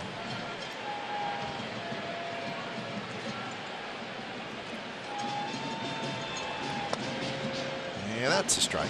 Hard slider. Well, maybe by now we would have heard something about Chris Herman. Have not heard anything. Yeah. We can maybe go check on it, see what's going on. Herman blocked the ball early in the game. Hit him in a bad spot. But when he was walking into the clubhouse, he was not moving all that smooth. Yeah. Dallas, he probably walked right by you. It just didn't look good. Yeah, it didn't look good, and I mean, you can understand if it's a full body thing. Kind of got banged up on the left shoulder a little bit at contact. Obviously, blocking balls, we know what the catchers have to deal with. Never any fun. And a swing and a miss. The ball gets past Vogt, and the run's going to score. No. Wow. So Vogt, he hustled back there to his credit, and he threw out Fegley, and the run does not score. Fegley beats it. The run counts, but he could not. Well, at participating.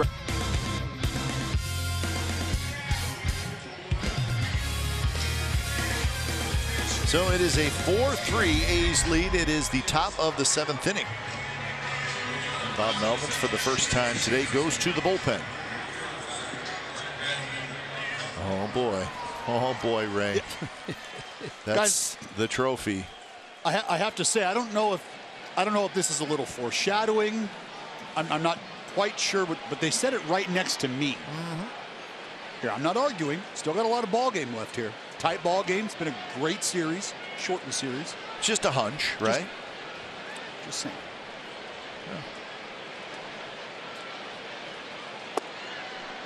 So when it's time for change, think Speedy Oil Change and Auto Service, your trusted oil change tune-up and repair expert. So here is Diekman, inning and 2/3 last night for Diekman. Gave up a hit and a strikeout, and he threw 21 pitches.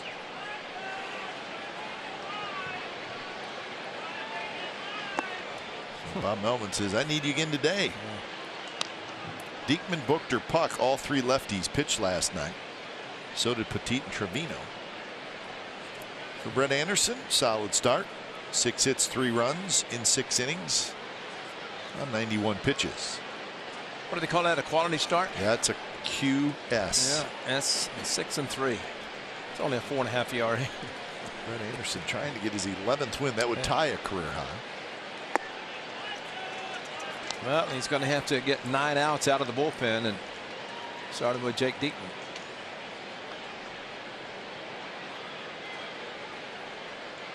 Problem is, you have some clubs that just they get confident as the game progresses. It seems like the Giants, the last couple of weeks, they've felt that they're never out of a game. Olsen knocks it down. Olsen is going to let it sit, and Crawford's aboard. We'll see what the ruling is. He had a range quite a ways to his right. See where Corbin Joseph is. But Matt Olson has always been so good going to his right. Ball not hit that hard by Crawford, and probably thought he could backhand and flip it to the pitcher covering, but it looked like he might have tried to flip it back behind him as the ball laid on the ground. So it's going to be an E3. And that's the second error in the game for the Athletics. Coming into today, they have made the 3rd fewest errors in the American League. With the 2 today, now 69 total. And here's Solano. And Solano takes a fastball outside, 95. Trying it up again. Trinan was up last inning.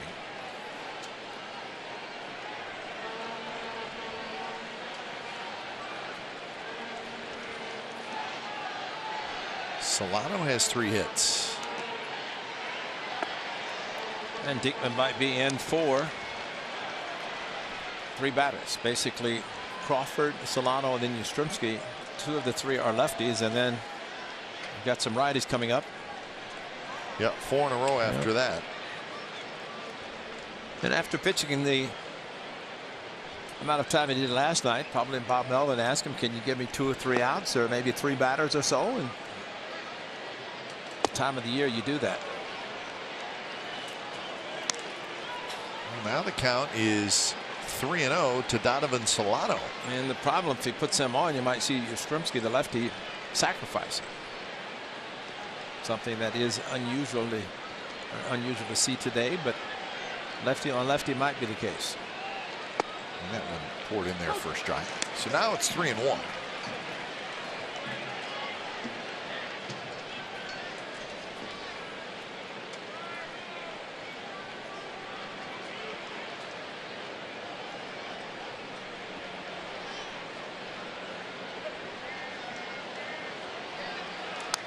Foul back. Came right at him. Had to. Yes, he did. Yep. Solano knew that, and he had a pretty good rip at a high fastball. As I always say, it continues to show that you can let everybody in the world know you're going to throw a pitch. It doesn't mean it's always going to be hit. And I think sometimes a hitter, when he knows or has a pretty good idea of a pitch he's going to get, it come out of his shoes instead of having a nice, easy swing.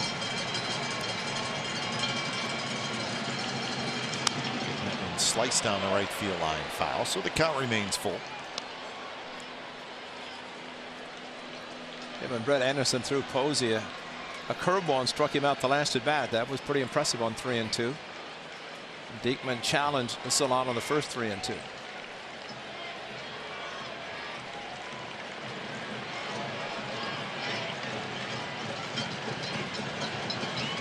Another payoff pitch. Here it is. Runner goes, and the pitch is outside. He walked in. So an error and a walk, and the Giants got something going here in the 7th. Well, on Friday, September the 20th, we began our celebration of you, the fans, with the kickoff of Fan Appreciation Weekend. The weekend includes 2 bobblehead giveaways and a fireworks show, all for the best fans in baseball. Clear your weekend schedule, throw on your A's gear, and head to the ballpark to celebrate the final regular season homestand of 2019. Grab your tickets today by visiting athletics.com/tickets.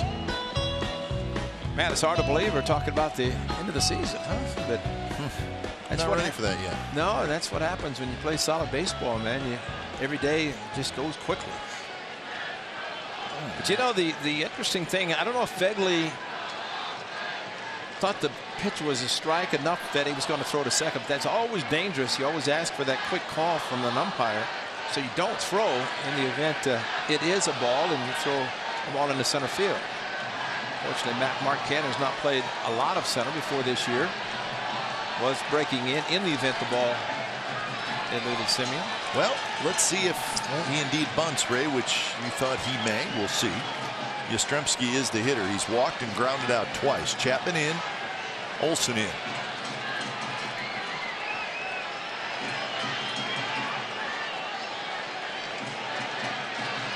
Yastrzemski turns to bunt, and it's a strike right on the outside corner. So he pulled the bat back, thought it was outside. It was not. What if he's thinking, you know, my grandpa never bunted? No.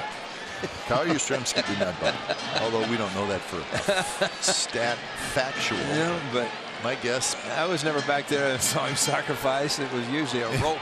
My guess is it was early in his career, if at all.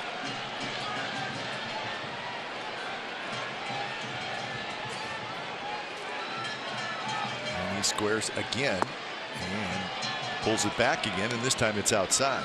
It's an interesting move by Matt Olson with runners at first and second. He does not have to hold the runner at first, so he can start charging in. Matt Chapman, on the other hand, is going back to third base. So if the ball is bunted on the right side.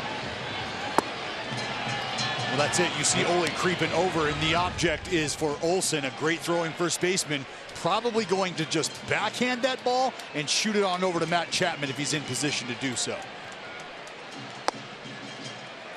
Which is why you see Ole sort of bananaing, if you will, kind of an angle, taking a half moon shot, trying to create that angle to field that ball, anticipating that out at third base. And if you're a pitcher, especially a lefty, you're anticipating that ball to be bunted either at you or towards the third base side. And in one foul swoop, you'd like to get it scooped and get it on over to the hot corner.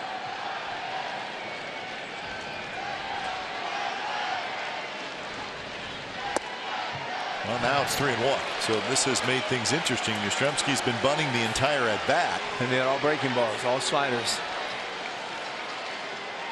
You know, saying is, if they're going to let you make an out, give him a bunt to bunt, and maybe he'll pop it up or something good will happen defensively. But those sliders have, one has caught the plate, the other three have missed. Well, we'll see if the bunt stays on. And Yastrzemski, it was a strike. He kind of jabbed at it. Yes, he did. But Diekman had to throw a strike, and he did. Well, this is the key right here. When he just put it back, he's really not 100% convicted to bunt. See how he squared it and then jabs at it. I mean, if you're going to bunt, just completely square around. Some guys don't like to because the ball might be coming at the chest. But you get the job done, you get on base yourself. Yeah, an uncomfortable situation. Left on left, 97 coming at you from right center. You want me to stick my face in that? Take one for the team. Well, you would not think, it's not a pitcher, so you wouldn't think he's going to be attempting again. Pitcher? Yes, probably.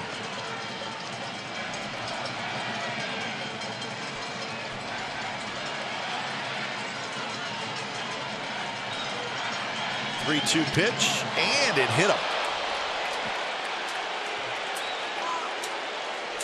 So Yastrzemski gets hit by the pitch, and the bases are loaded with nobody out. An error, a walk, and a hit batter.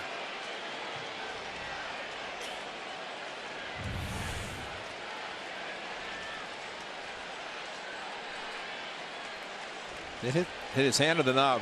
Yeah, hit his hand? It hit the hand. I could hear it, or I did not hear what I typically would have heard from down here if that would have caught the bat. Yeah. Well. So, Treinen coming in to clean it up. See if he can do it. Clinging to a 4-3 lead, but the Giants have the bases loaded and nobody out. So, pretty good hitter coming up. Blake Treinen with the good sinker. But he's got to throw strikes, Ray. Absolutely. And just watching the A's vision as they he entered the game and they play the song, and to see all the success showing on that and hoping for the same success now. But A's will give up the tying run on a ground ball if they can turn two. It's kind of tough to play the infield in, the bases loaded. So the A's will play for two, see if they can get it. But you're right, it has to be a strike. That has not been the case so far in this inning. First pitch to Posey is right there for a strike. Posey's 0 for 3 today. He is 1 for 8 in the series. Well, best case scenario, as I always say, is strike out, pop up, get one out, and then turn a double play and get out of a Houdini act. That's a huge inning to get out of, but well, it's a challenge right now. And he taps that one foul. So Treinen ahead in the count 0-2. Longoria to follow, and then Pilar.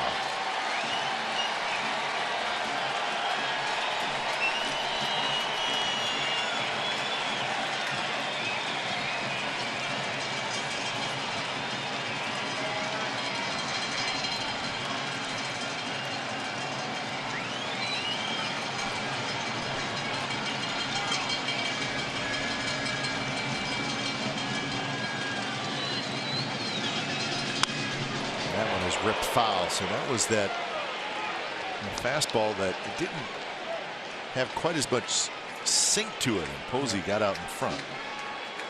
Well, it would be called a four-seam. Wanted to be a sinker, unfortunately not. I don't know that. I mean, a sinker down and in to maybe get a swing over the top and miss and get a strikeout, but that's dangerous. Ball straightened out like that.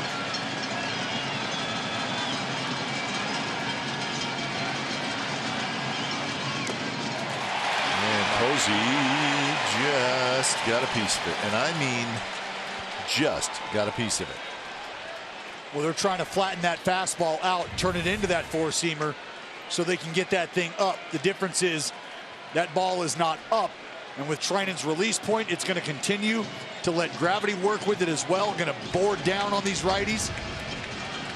So it's a good pitch. If he can just get it just a touch up, he'll get that swing through. And a slider, and Posey just able to check his swing. Well, there's a side swing and appeal to first base to Brian Knight, said no, and Buster Posey very good at this. And here's the foul tip. Watch where the ball hits on this foul tip. Watch this, right on the edge of the glove. See there? And then it goes in and bangs around and can't stick. That's why on a foul tip, just the change of direction, takes it out of the pocket onto the side of the glove. Catcher's mitt, can't hang on. Hit hard again, foul down the third base line. Crawford reached on an error. Solano reached on a walk. Yastrzemski was hit by a pitch.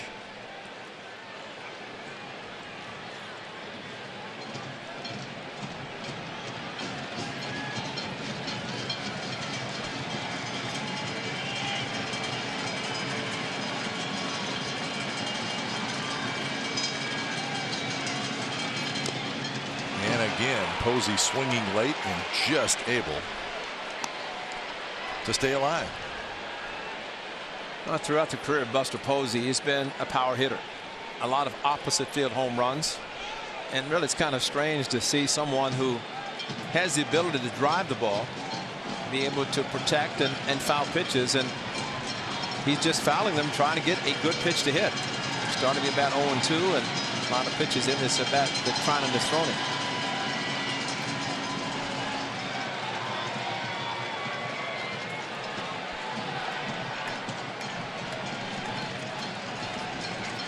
Tense moments at the Coliseum.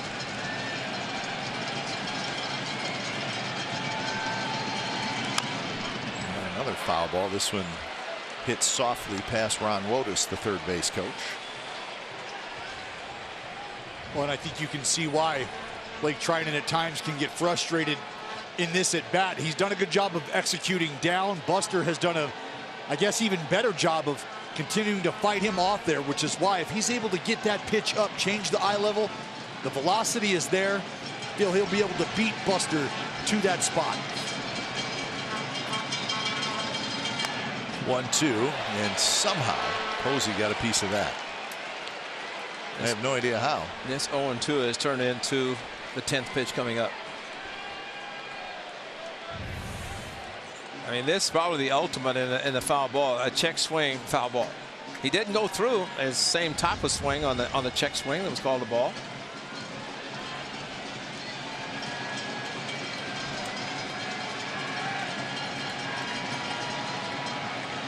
It's almost like you have a hitter who's just in survival mode. Yeah. Well, that's it. That's why a strikeout's important, because the way he's checking his swing, it may just be a little bleeder. And that one misses. So now it's 2-2. Well, this is why it's so important to move the baseball around the strike zone. Because for Buster Posey, as we see Fegley here, body up, very nice job. You've got 3 stakes out there on the base pass that you need to keep right where they are. Fegley's able to do that, but for Trinan, we talked about him working down in this at bat. If he's able to move the ball around on a guy like Buster Posey, who's shown you the ability to fight and spoil, he can change some eye level and alter his visual. And he got it. So Posey chased, he swung at a ball. That is very, very unusual, very strange. 6 2-strike foul balls, and then he does go after it, but that's the breaking ball, the hard cutter, and he got it. Maybe it looked like it was good, and that swing right there, he just could not hold up. And right there is where it takes off. And you know what's funny, Ray? You watch that whole at bat. Was it 10-11 pitches? And the best pitch he got to hit was the first pitch right down the middle, and he took it. That's right. Started the bat 0-2. Yep. And that second fastball that he got, the way he fouled that off, the way he fought and protected that pitch, even 0-1, kind of led me to believe he might be sitting or looking for that pitch he just got right there. Unfortunately for Buster, it was later in the AB. He was already in swing mode. Trinan did a great job of executing just far enough out of the strike zone. And with that velocity, Buster had no shot. Here's Longoria.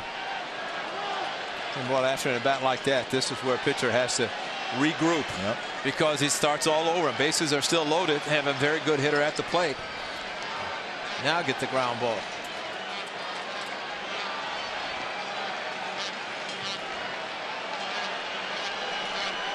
Longoria, and that's a base hit to left field. 1 run scores. They're going to wave home Solano. Here comes Grossman's throw to the plate. It's offline. Longoria comes through, and the Giants take a 5-4 lead.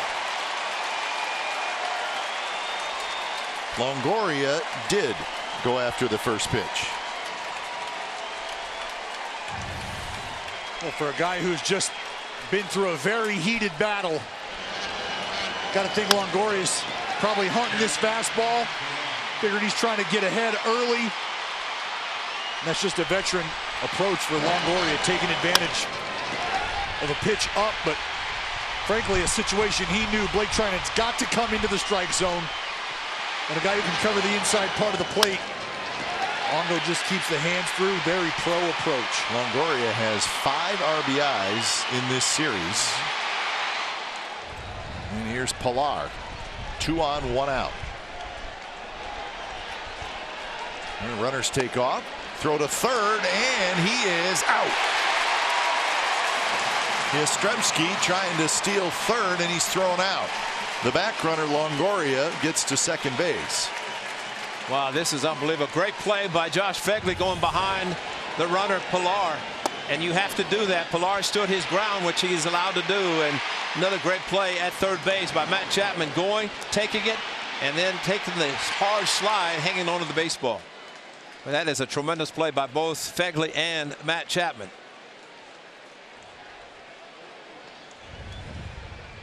So the pitch was a ball, so the count 1-0.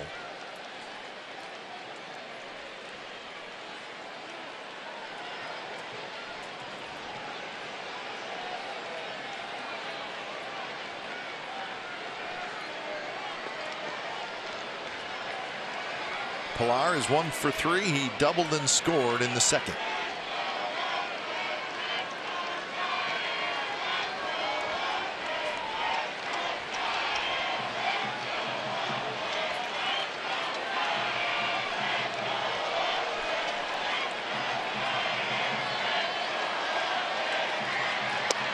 Pilar swings and misses. Missed a 96-mile-an-hour fastball.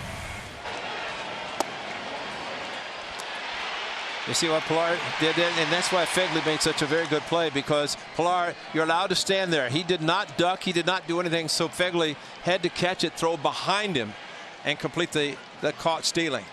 But you see so many times where a hitter will duck, allowing the catcher to throw over him. It's the worst thing a hitter can do. Pilar is smart enough to stay right there, and fortunately. So if you just stand there like he did and don't move, and the catcher throws the ball, and ball hits the bat, or if there's contact, it's live. They're not going to call it because you didn't do anything. That's right. It's a live ball. We saw it a couple of years ago when the Blue Jays throw back from the catcher hit the bat. That's right. It hit Chu.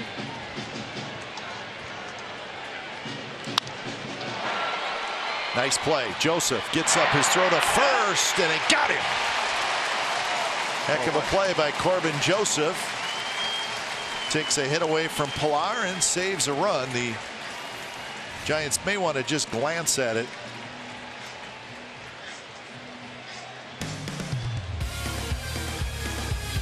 They're going to let it go. A's won 4-2, and that was a game where, if I remember correctly, the A's had lost the first 2 games of the series, and they were just getting shut down on a Sunday afternoon. Started them rolling a little bit. Yeah, Santiago Garcia threw nothing but fastballs in that at bat. It's almost like they didn't want to bounce one, but Derek Norris got it as Maranta comes in again. He's been a workhorse, and of course now the Giants have the 1-run lead. And the A's unfortunately have another blown save. That's been, I mean, of course, Blake Trinan, that was going to be hard. Bases loaded, entering, and but just too many gift base runners. Only 1 hit in the inning. That was the Longoria 2-run single. Second baseman Solano gets back. Marcus Semien is out. We'll talk about a catch and throw. Good transfer. I think even better footwork. Our man Foss would agree. Be able to slide back there. 1-5-7 on the way down to third base. Sub 1 second on the exchange. That's from glove to hand, with those feet moving behind a stationary Kevin Pilar. Well, if he had taken a stutter step and he had to have planned to throw behind Pilar, because if he'd come up to throw and then had to step and throw, he'd have been safe at third. So that's a great play by Phegley to immediately plan to go behind, and if Pilar had backed up, maybe a little interference. 0-1 to Grossman, and Grossman lifts one left field, foul territory. Yastrzemski jumps up, can't get it. And the count is 0-2 to Grossman.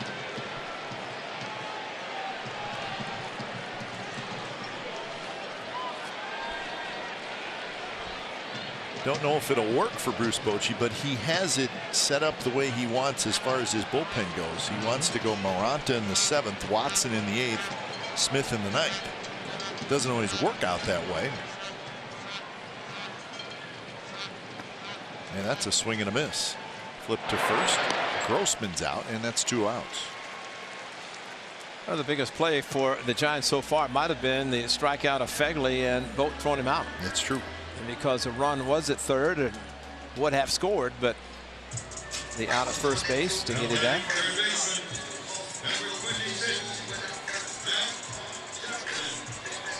So here's Chapman. He's 0 for 2, was hit by a pitch.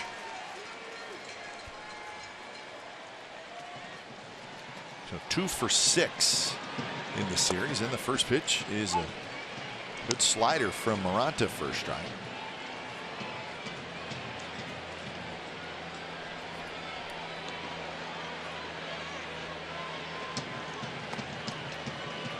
Maranta pitched last night. He faced 2 batters in a walk, and then he actually got Chapman to pop out to end the 8th inning. So these two squared off last night. Did the same thing. Yastrzemski in, Crawford out. Yastrzemski's got it. So Maranta comes in, has a quick bottom of the 7th inning. We're headed to the 8th inning here at the Coliseum. 47,321 today. 47,000 and 53,000. I'm pretty sure that gets you to 100,000, does it not? And that's what the great Dick Callahan announced, and you're right. So a little over 100,000 fans for the 2 games here at the Coliseum last night and today. That is awesome.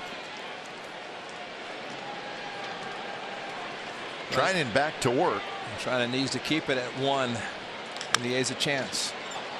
Big bounce for Chapman. He fires it across, and he's safe. Throw was a little high. Olson had to go up to get it, and Slater beat the throw, or beat the foot coming down. Let's see. Yeah, it's going to be whether or not that foot actually gets to the bag before Ole's able to get the glove down on him. Oh, he's out. Take a look at it. Are they? It looked like he got him. See if he gets him there. Yeah, they're going to take a look at it. When I think that angle does a little more justice, or gives you an opportunity to gauge exactly where Olson's glove and when Olson's glove hits him in the chest. Yeah, that's what it's all about. Yeah, because you're trying to look at Olson's arm and see if you can see any sort of flexion or anything to give you an idea of when impact occurs. Yeah, and he's jumping. There's the tag. And for Slater, it goes to the front of the bag, or the middle of the bag, which is never good for a base runner. Yeah, and I look at Olson's glove as it starts to bend. I don't think I see the foot on the bag in time. Yeah. So I've got him out myself. Well, it doesn't look like it's going to take long either, because one of the umpires has a hand on the headset. Looks like ready to remove.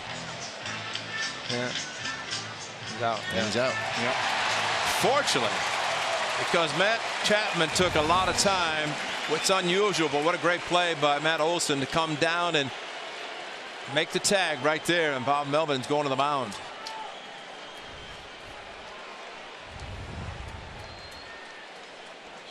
So the first out.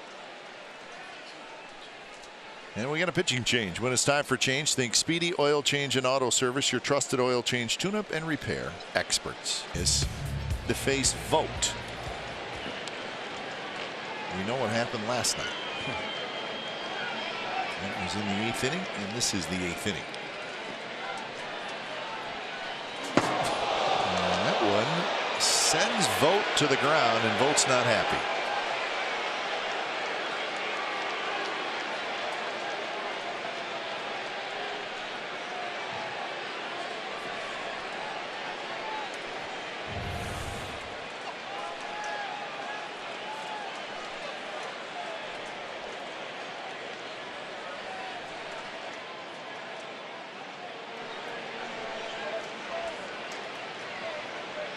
That was right at the helmet, folks. Yeah.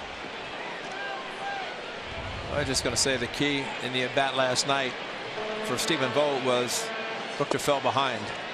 And the 3-2 fastball he's looking for, and got it, and went opposite field.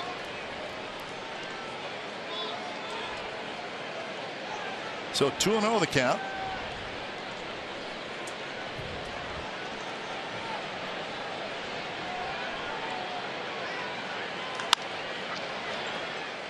Joseph's got it. Joseph fires to first, and they just get Vogt. And Vogt, not a happy camper.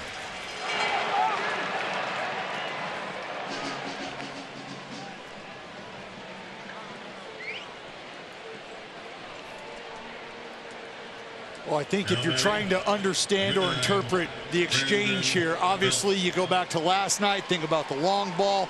Stephen Vogt swinging it well. Try to get some guys uncomfortable. You want to move their feet at the same time. You never ever want to let it go around the head area. And I think that's probably the back and forth here. If you're Stephen Vogt, you're thinking, look, I understand. I get that you might want to move my feet. You might want to make me uncomfortable. Not at the head. But at the risk of my head. And if you're Booker, you're thinking, I've got to move his feet. I've got to get him uncomfortable. And you just never know if that is the mindset. You have to believe that, or you want to believe at minimum, nobody's going after somebody's head. You don't want to take another man's career into your own hands. That being said, that's the line you walk when you try to make a move or you try to get your team or your bullpen back on the right track.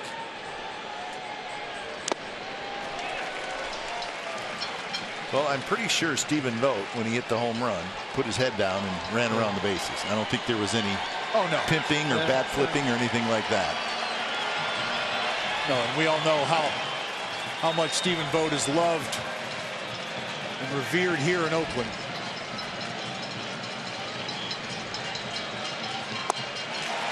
So Belt strikes out, and it's a 3-up, 3-down inning. So we're going to the bottom of the 8th. 5-4, Giants lead.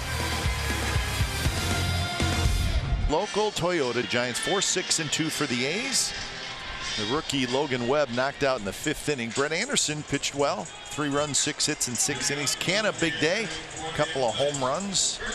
Longoria, a homer and a big 2-run single. Longoria has been tough on the A's in this series. So 2 more shots for the Athletics.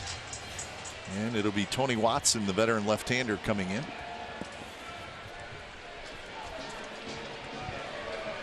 Watson, of course, his 55th appearance. And he pours in a strike to Olsen. At Olsen, a ground out, a strikeout, and a walk. Canna to follow, and then Profile.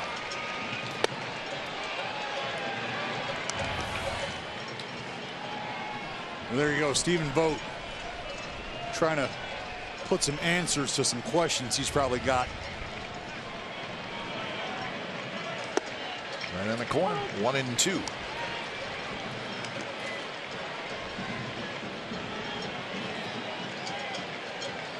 Yeah, I would say his adrenaline is probably pumping a little bit harder than it was last inning.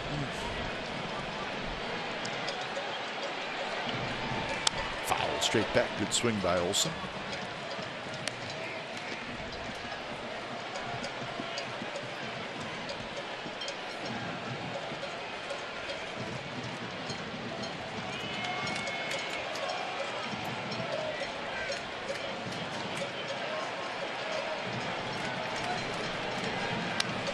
Back again, 93 miles an hour. Watson is in a slump. 10 runs in his last 3 1/3 innings, and has shot his ERA up into the 4s.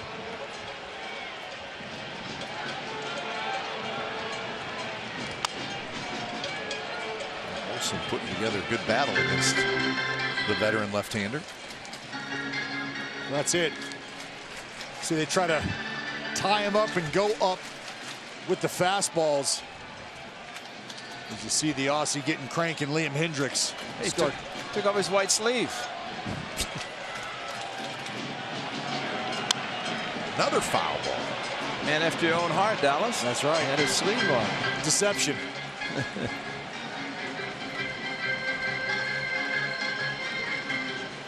Well, maybe Matt Olson can do what a couple of guys have already done today and go to the opposite field. They're shifting him to the right side. And he's in a protect mode, just trying to do whatever he can to have a good at bat.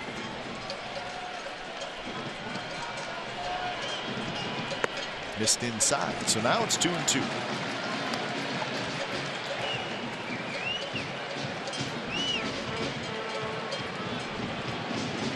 Watson was the only reliever that did not pitch last night for San Francisco. And he got it. Took a lot off. And Olsen strikes out for the second time today. Come to the ballpark on Sunday, September the 8th to celebrate the Latin culture at the A's first Latinx Heritage Night. That's presented by Chevrolet. All early arriving fans for the 107 game against the Tigers will receive a Bert Campy Campaneris bobblehead. Purchase your tickets today by visiting athletics.com/Latinx. That's athletics.com/LATINX. Good matchup here as Canna steps up, a hot hitter. Canna has homered twice today. He homered last night. He's got 22 now for the year. But probably would have given up those to do something with the bases loaded in his last at bat when he struck out, called a third strike. Well, and he does have a homer against Tony Watson in his career as well. He's only seen him twice. Jump ship once.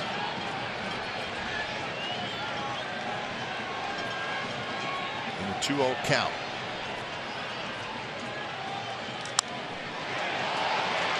Pilar shading his eyes, and he's got it. Watson just looked like he just took a little bit off on 2-0, kept it away from Canna.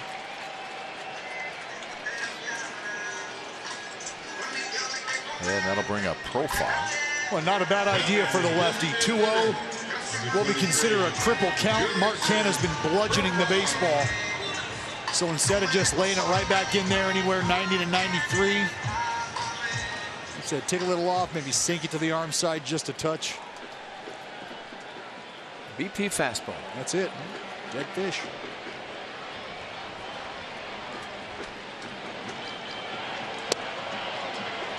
Profar has doubled and scored. He has walked, and then he has walked again. So he's been on base all 3 times.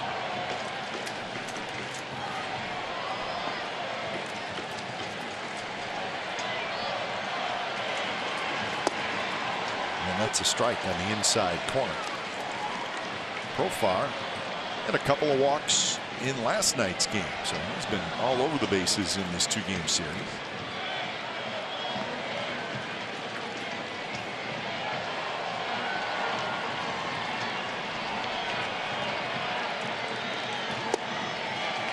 That's that pitch right there. And it just takes a little bit off. Fastball sitting at 93, and then they'll throw that at 87.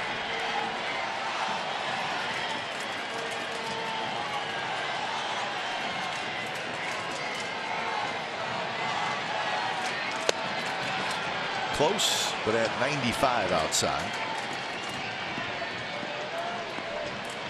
Hendricks getting loose for the A's. Trevor Gott is in the bullpen for San Francisco.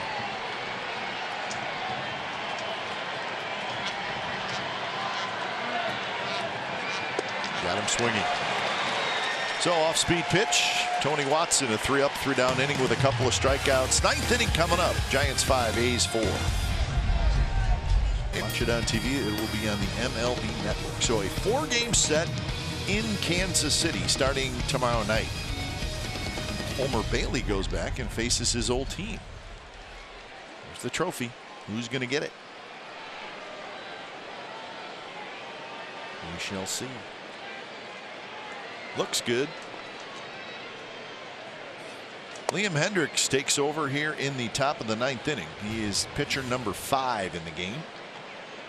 So when it's time for change, think Speedy Oil Change and Auto Service, your trusted oil change, tune-up, and repair experts. So Hendricks trying to keep it right here. And that one way inside to Crawford, 2-0. Solano to follow, and then Yastrzemski. And Will Smith. And Bob Melvin just trying to keep it at the 1-run deficit and give his club a chance.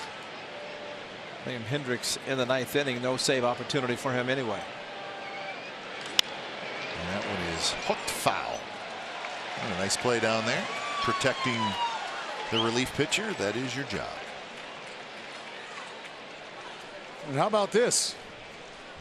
Smitty, how do you feel about him saving you?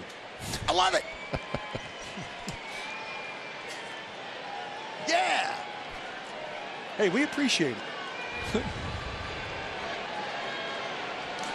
Foul back, 2-2.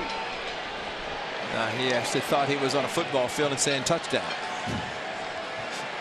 It's kind of right. Let's see, that'd be the end zone. That would be right. Yeah, that would be in the end zone. Black hole territory.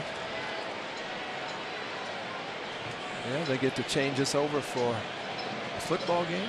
Let's see. No, they don't play it next weekend, do they? Nope. That's right. That'd be good. Needs to come back off the road and not have to worry about having to paint the outfield.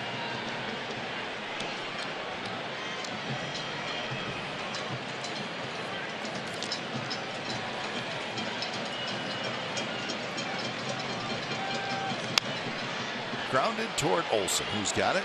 Hendricks covering, and that's out number 1.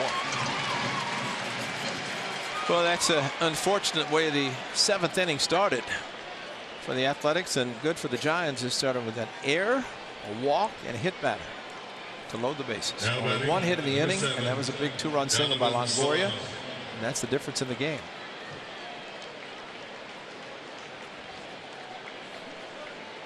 Well, here's Solano, who has certainly done his part in the leadoff spot. He's been on base 4 times. He has scored once, and he has an RBI.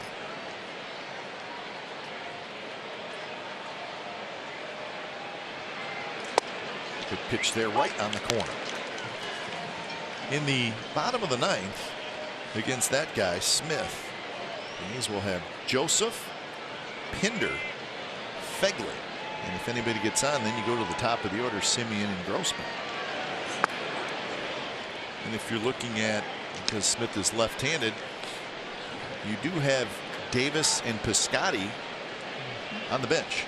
So it's very possible you will see one of those guys hit at some point in that 9th inning.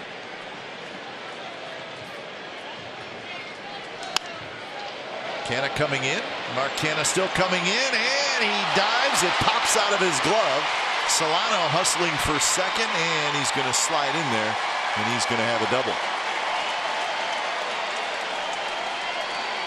Canna had it momentarily. He rolled over, and it popped right up out of his glove. 50-yard line, the ground caused the fumble. It did. I mean, he made a nice effort, had it, but unfortunately, when it hit the ground, hit it hard and popped out. And Solano not taking anything for granted. There it's in the glove. But unfortunately, I hope his wrist is all right, because that is dangerous to catch the ball like that. I'll attempt to. Well, that's why you can see Mark Canna angle his body off towards the side, because diving for a ball as an outfielder directly in front of you is one of the toughest plays to make. So you can see him cock his body right there at the last second, and that's to go into that roll to prevent that glove hand from tucking up underneath him. But that hyperextension right there as the glove hits the ground, that's probably why you see Mark Canna kind of flexing his wrist just a touch. I think also, Dallas, the fact that the glove is so big, got it in the web, and he couldn't secure it in the pocket. Yep. As he hit the ground, that is the difference with the gloves, because you can't control it. And Fegley can't find it, and Solano read it, and he hustles over to third. Hit the umpire, and Fegley didn't know it. It settled right there, and he just couldn't find it. Yeah. Right off of the shin guard, popped up and over to the left foot. And then Fegley, with the umpire standing still. John Lithgow just stood there. So the infield has to come in. This is a pinch hitter. It's Alex Dickerson who's hitting for Yastrzemski. And that's high.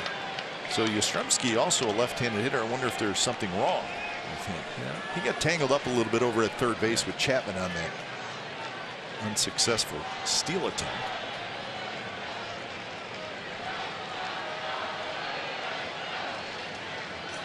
And now it's 3-0. think we also realize why Yaz is not wearing number 8, because Dickerson is. As Yastrzemski, Carl Yastrzemski is number 8. But this Mike Yastrzemski wears number 5. So there's the 8 that's on Grandpa. Huh. Maybe that's why. Grandpa Yastrzemski. He might have the green light. Dickerson's a pretty good hitter. Dickerson at 328 in 131 at bats. And he takes it a strike on the inside corner. So he took that one. He will not take another one if it's close. Chapman not playing as deep as he normally does with the infield playing in, but he is a few steps behind third, maybe because of a lefty.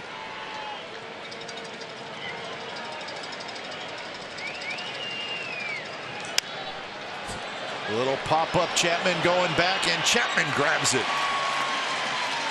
Well, Dickerson got to a hitter's count but couldn't do anything with it.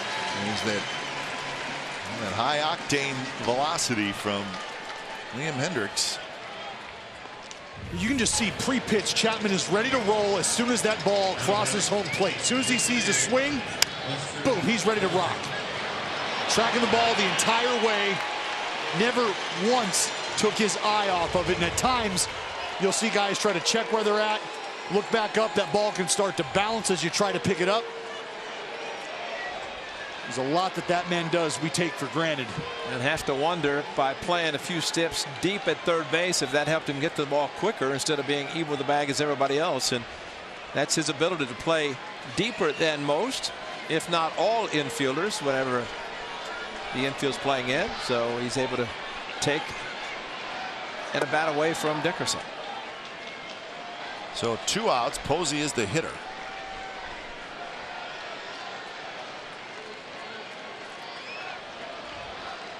Double play and 3 strikeouts today. Hendricks would like to make it 4.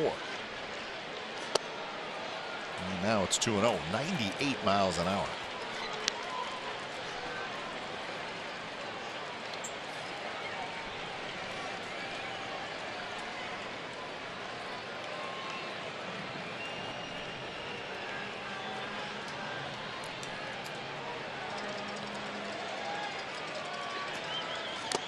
Swing and a miss. So 2-0 on a fastball, and it was a challenge, and he got it past Posey. I think it's one of the best attributes for Liam Hendricks, to be able to have the type of fastball that really doesn't throw it to the middle of the plate. He can challenge guys, but it's not necessarily towards the middle where they're just saying, here is the fastball, try to hit it. Probably the best control we've seen in a while with a closer as far as dotting the corners. So 2-2 the count.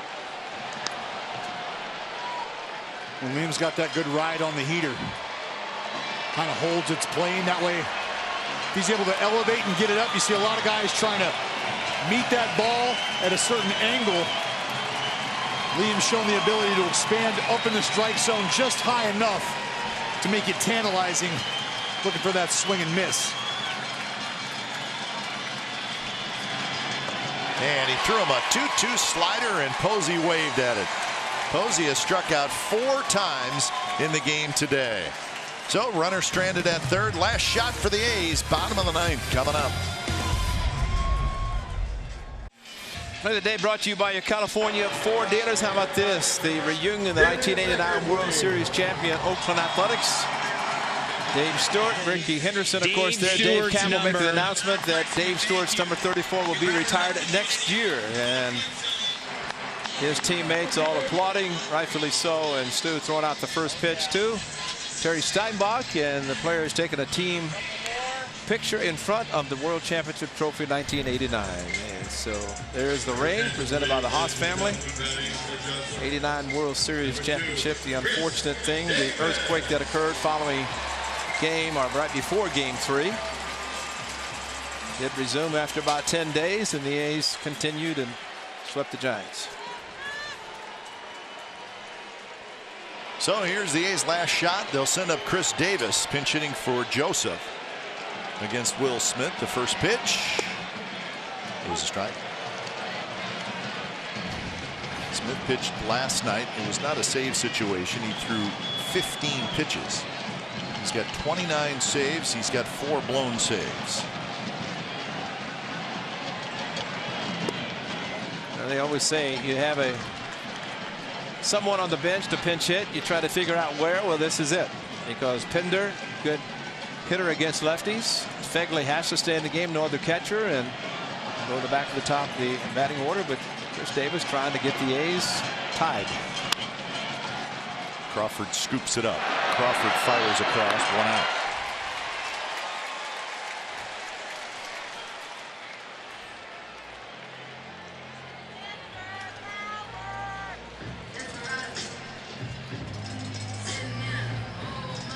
So here's Pinder.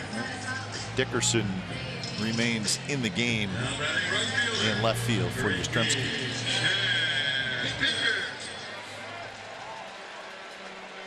And here's Pinder. Fegley is the on-deck hitter. And the first pitch is a fastball, 91 miles an hour first drive. Now the A's had back-to-back walks leading off the 6th inning. Double play occurred. They've not had a base runner since. At that point, it looked like they might be able to do something with 2 walks. And this one's popped up. Looking up into the sunshine is the second baseman, Solano. 2 quick outs here in the 9th inning, and now the A's, they need to scrap and claw to get a couple base runners on. Have to turn it over and get to the top of the order. Number 19, the catcher, Josh Fegley.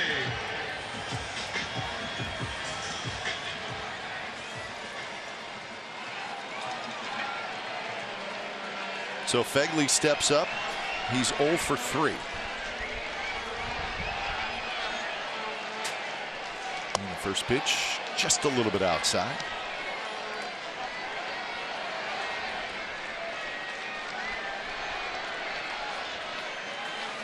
Simeon would be next.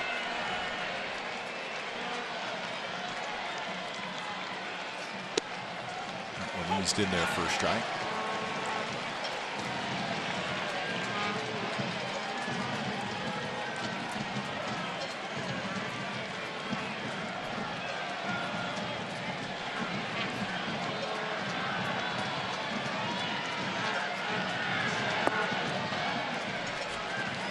So 2-1 to Josh Fegley.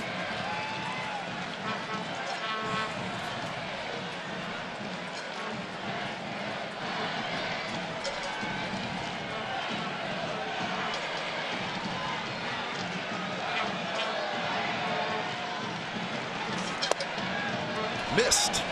Fastball close, and now it's 3-1. So Fegley, nothing else, you can look for a pitch to drive.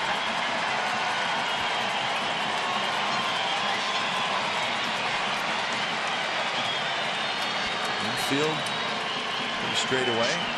Pilar shaded toward right center just a little bit. And then the bat goes flying. And then a swing and a miss. And it's 3-2. You could see the neon bat helicoptering toward the A's dugout. It did not go into the dugout, luckily. Wow. Man, I've seen some bat throws. That might be the farthest ever. It did go into the dugout. Yeah. I apologize. It went in and came right back out. This is the only stadium doesn't have the protective screen in front. You wouldn't think you would need it, but maybe that will change. Maybe that neon bat can be authenticated with a 3-2 home run.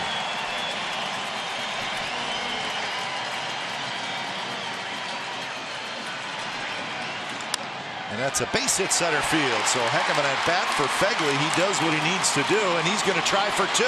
Here comes the throw to second base, and he is out. For the time being, the ball game is over. Fegley trying desperately to get into scoring position. You could certainly see what he was thinking. Well, Pilar got a late jump on the ball, which is probably why he took at least the route he did. I mean, they got to challenge it. Why not? You're right, Foss. I don't think that Pilar thought this ball was going to continue to pick up speed the way it did. And the question is whether or not Fegley's able to get the front of his foot into the bag before Solano gets the tag down. Check the toe. I got him in there, He boys. got him in. Yeah, looks like he's safe. And remember, the A's won their challenge. And Fegley, the back or the right foot is the one that got in as Solano was reaching. But that first angle, this is the one that looks like he's safe. Solano, the front foot goes up, and there's the foot on the bag before the tag is made. Wow. He certainly looks safe. The Giants are leaving the field. Well, the hitter is Marcus Semien, and the tying run looks like it should be at second base. Well, let's just hope this old definitive stuff doesn't apply, because it seems definitive enough to overturn it.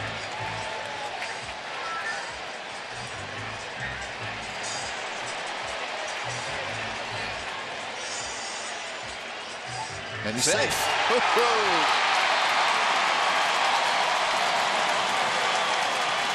So Fegley is the tying run, and Marcus Semien is coming up.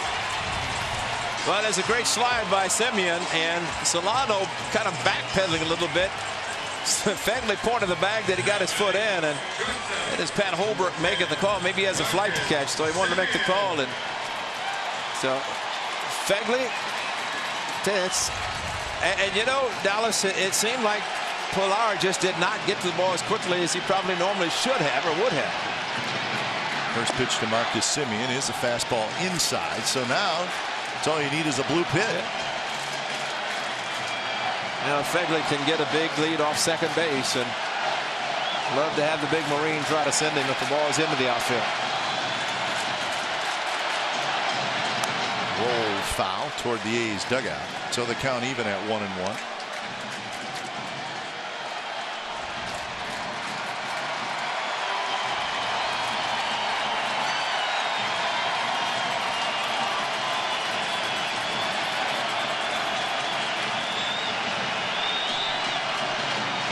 Swing and a miss. Good off-speed pitch from Smith.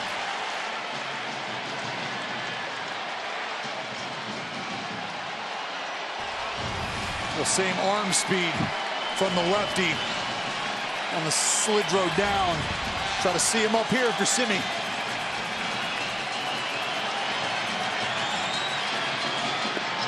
He tried it again, and this time Marcus did not go after it. So the count even at 2-2. That's Grossman.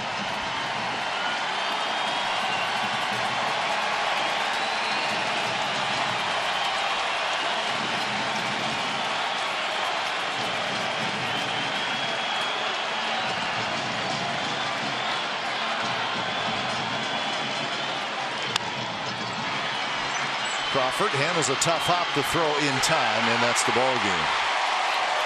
Well, that was not an easy play, and Crawford took care of it.